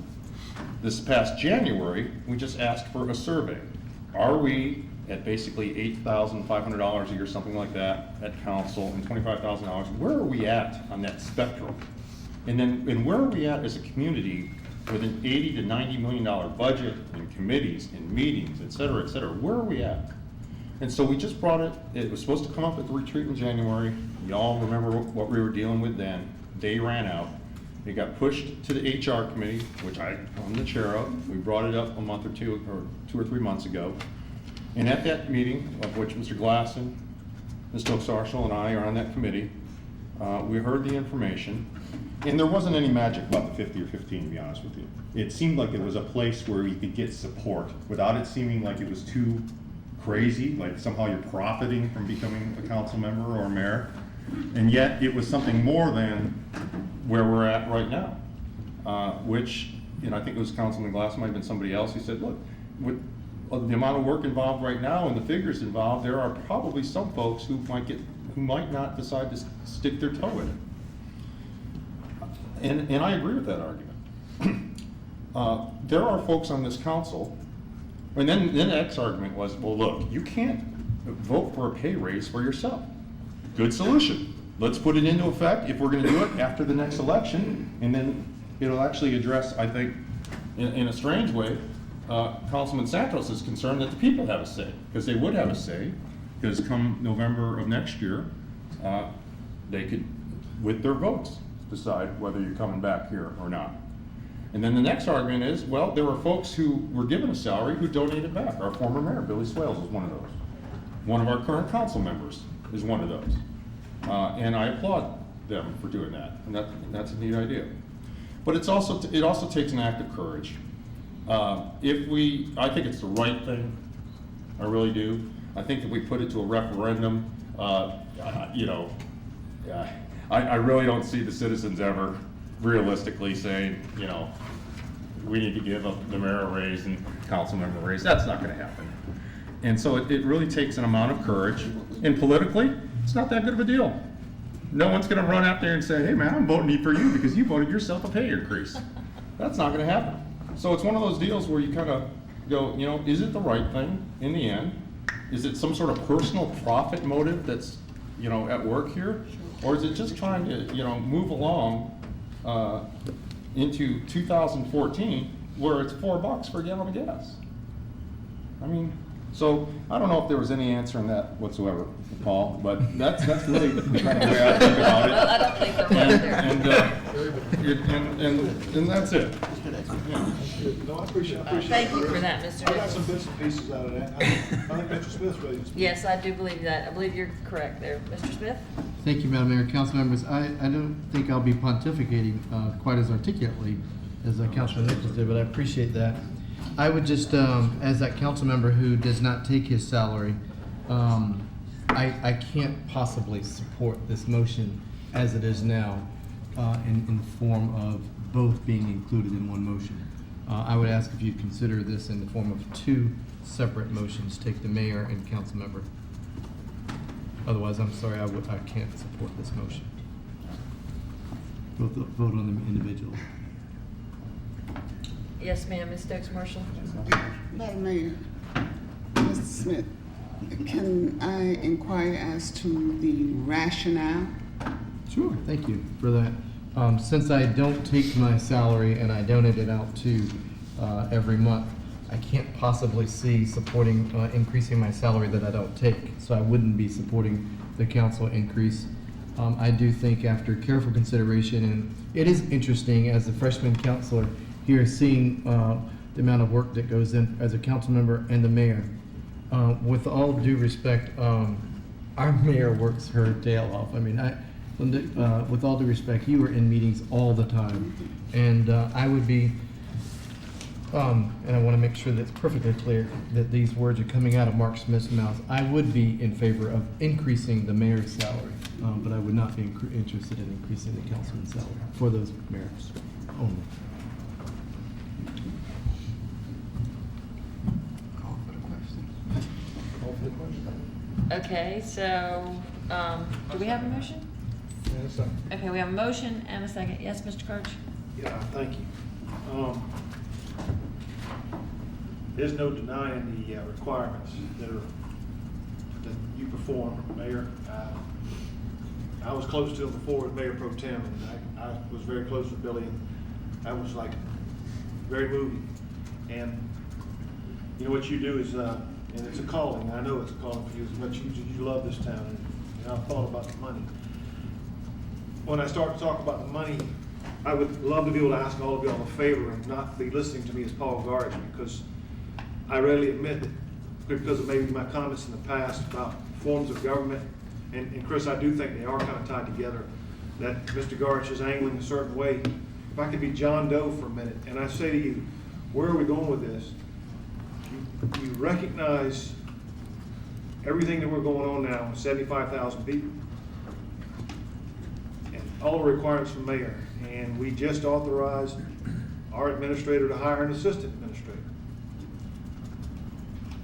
The power of changing the form of government is not up to us. Yes, we are the mechanism that allows it, but it is the power of the people.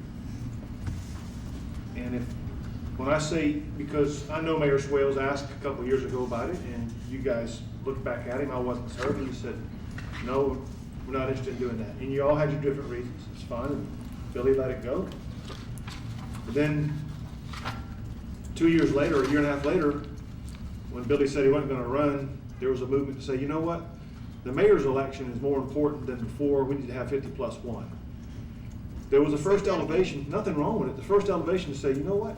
This mayor position is it's more important, I get it.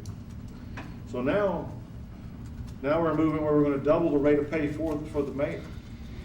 I would just ask you to think about, if you get there and you support it, and that's fine, and it works out, I'm not gonna vote for myself a raise, I tell you that, I haven't before, and I'm not going to now. Anyway, because by the way, Chris, even for Paul and Gary, excuse me, with the next election, we're still on board, so we don't have a say. So it looks like we may have voted. The town is grown up quite big, and it's time to really think about. It's not that I'm trying to harp on changing the form of government, but it's time to think about all that it means and all where we're going. And we talk about how we want to, and I will also say this, I would always want to keep it at large, but you go to that full-time mayor, and districts are going to come with it, just like they are in Charleston and just where they are in North Charleston. It's not a bad thing. I think actually, and I've had long discussions with my good friend George Freeman, keeping it at large, it's going to bring more people out to vote. Anyway, I'm getting away from this small thing to a bigger discussion, I realize that, but it's like I talked when I asked Chris up front, how did you arrive at this and where you're going with it type thing, and you answered some of the questions, so I was asking y'all to hold off on this and do some more thinking about it, more discussions. An opportunity here to do bigger things in my opinion, so I'll be quiet. Thank you, Paul. I appreciate that. Obviously, it's a difficult conversation to have. The mayor, I mean, all of us ran on the salary that we get. As a matter of fact, when I ran for council, I was thrilled that we got paid. I didn't know we got paid until after I was elected. I'd just like to say that when I ran, I didn't know that council got compensated at all. That was not a concern of mine. It wasn't a concern of mine either, and it's not why I ran. That being said, it is sometimes about talent. I know that we heard about Mary Graham's talent search, and the difficulty is who can run this town as mayor, and you don't run the town as mayor because the council does. But you know, the businesses want to see you, the ribbon cuttings want to see you. You have a lot of appointed boards and commissions that you serve on. So I think I think the compensation issue for me is this: would it bring other people to the table who wanted to serve? And that's the real challenge in 2014. I will not support a raise for myself because I'm very uncomfortable with that. I don't think anyone needs to be in that position. But I think what you need to consider is, do we need a full-time mayor? And if we had, and not necessarily a strong mayor. I mean, can there be a difference? And then how can you really determine how many hours any individual council member or mayor works? I mean, you have people who work harder on the team, and you have people who don't work as hard. You have people who are better prepared and not better prepared. So, you know, compensation, it's very touchy, Paul, and I would personally like this to be a bigger conversation myself, only because it's very hard just to vote on an arbitrary number. I think the challenge for me is there is other compensation. You know, we do receive benefits. There are great pluses to being able to do this, but we all ran as public servants. So that none of us ran to become career politicians. But it's a big issue, and you know, I can't vote for it tonight because I think there needs to be more discussion. I'd like the public to be involved. I'd like to know what people say about it.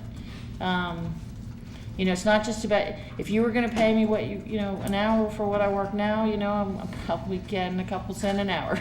But that's not what I like that. I'm also getting the great joy we saw with the Special Olympics tonight and honoring Bill Lewis and all the great things I get to do and every honor. So, you know, I'll call for the vote. We have a motion and a second. Yes, sir, Mr. Glassman, you to comment first? If I could, Madam Mayor, thank you.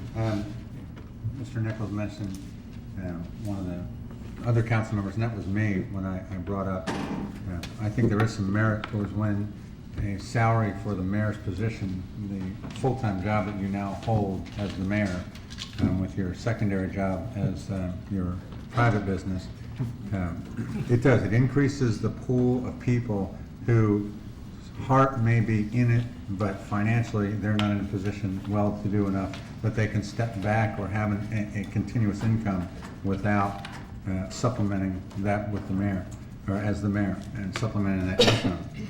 You know, and I agree that perhaps there is merit, again, towards stepping back and maybe dialing up conversation with staff, with the residents, and really digging our hands into this. I mean, it could be an annual increase that we provide to staff. When we vote on that, as an automatic, that goes towards council. There's a number of different ways, whether instead of just an immediate increase in an arbitrary number that's pulled out.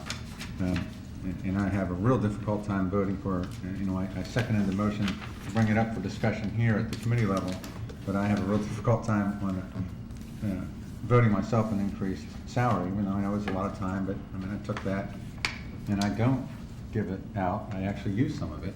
I just have a tough time increasing it. I just have to give you a big one. But I think there is, my recommendation would be to let's move back, and if we have to form a committee or if we have to just roll up our sleeves and have some discussion about it outside of just a one-time vote. Thank you. Thank you, Mr. Glassen. Mr. Nichols? Yeah, I'd like to follow in Mr. Smith's footsteps. I'd like to see if we could ask Ms. Phillips Marshall, Mr. Carrier, whether we could take the mayoral recommendation that was made and the council recommendation separately. Let me just tell you where I'm going. I think the mayor, whether it's you or anybody else, no, regardless, needs an increase in the salary. And I don't think I need a committee to tell me that you need that, or whoever the mayor is needs that. I'm looking down at our fancy little chart, and the last time it was adjusted was nearly 20 years ago. Our other jurisdictions, I mean, just looking at the mayor, have all addressed this in the last few years. And so even if you abstain, Madam Mayor, I would like a chance for at least the 8 of us here to vote on that one. And again, I have been blessed. I do not need a $5,000 a year increase in my salary. It's not about that. It'd be nice, but I don't need it. But I do believe that the mayor of this town, you or anybody else, and those words that Mark have echoed with me, and I'd like to get that out there tonight. I don't need a committee to tell us that, or a citizen referendum. But you know, I see Ms. Stokes Marshall. I know she wants to flag me. She's not happy with that, so let's hear what she wants to say. Okay, no. Yes, ma'am. Okay. I made the motion. I don't have a problem withdrawing the motion if you want to take it back to the HR committee and discuss this some further, you know, in more detail. I don't have a problem with that. I would like to say though, you know, when we're talking about from what, $8,000 now that the council members get, and increasing it to 15, and increasing the mayor from 25 to 50, you know, again, we spoke about the amount of work. I mean, each of us here, we know because we're involved in it. Either you do what's necessary to prepare yourself to be informed, or you just ride by the seat of your pants, all right? So, in terms of the amount of money, there's no one here that can raise a family or make a living off of it. No way in the world, all right? We look at the fact that, number one, our population is increasing. We're up to pretty much close to 75 as it stands now. Projection is we're going to be going up to over 100 within the next 10 years or so, all right? And what does that say? That the workload is going to continue to get even heavier. And as the workload continues to get heavier, when we look at all of our employees, we recognize that the workload also transitions to them. And we do, when we do our budget, we take into consideration who's performing, who's doing the job, and we do make adjustments in their salaries, you know. I know what it takes in terms of the amount of hours to prepare yourself, you know. I've been going to every single committee meeting before I became a council member. And why do I do that? Because I want to know what's going on. I'm nosy, I want to be informed, so I know how to cast my vote. Right? Well, that's the truth. We can take it back, you know. I don't have a problem with that at all. I withdraw my motion. Who was the second? I was. Withdraw the second. Yeah, Mr. Nichols. I move that we increase the salary for the mayor of the town of Mount Pleasant effective November, after November elections 2015, to $50,000 per year. Second. I have a motion and a second. Any discussion?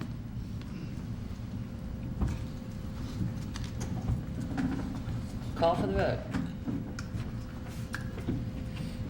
Mr. Carrier. Aye. Mr. Garrett. No. Mr. Blackson. No. Mr. Nichols. Yes. Mr. O'Neill. Aye. Mr. Santos. No. Mr. Smith.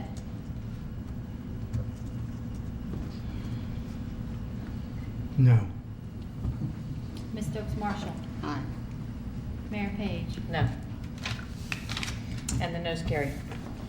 Madam Mayor, I would like to make a motion that we do as Councilwoman Stokes Marshall said, and send that back to the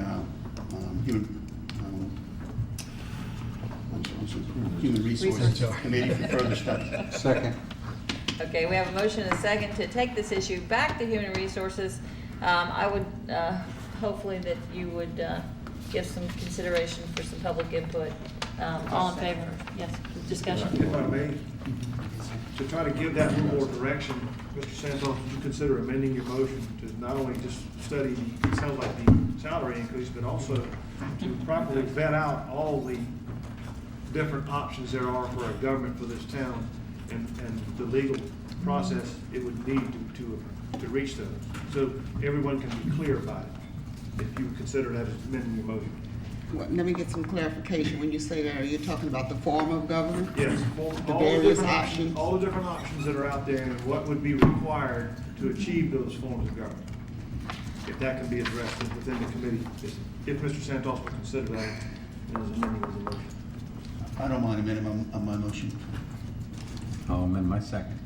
So we have amended motion, amended second. I would also like to recommend that we have full conversation about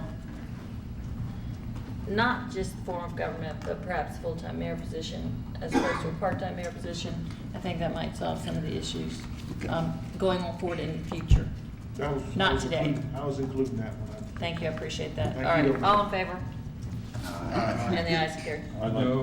No, I'm sorry. I'll call for the vote. Mr. Carrier. No. Mr. Garch. Aye. Mr. Glassen. Aye. Mr. Nichols. No. Mr. O'Neill. No. Mr. Santos. Aye. Mr. Smith. No. Ms. Stokes Marshall. No. Mayor Page. Aye. The noes carried. All right, moving forward. The last thing on our agenda tonight is, under old business, is final reading for an ordinance to amend Chapter 52 of the Mount Pleasant Code of Ordinance pertaining to the town's stormwater management utility program. Move for final reading. Second. I have a motion and a second. Any discussion? All in favor? Aye. And the ayes have it. Final reading, ordinance number Any 14043, opposed? in order to amend chapter 52 of the Mount Pleasant Code of Ordinances pertaining to the town's stormwater management utility program. Have a need to go into executive session for consideration of applications for the Accommodations Tax Advisory Committee vacancy. Do I hear a motion? Second. Have a motion and a second. All in favor? And the ayes have it. We'll be back in just a few minutes. Why didn't you go back to the Can we save our bathroom? 8:42.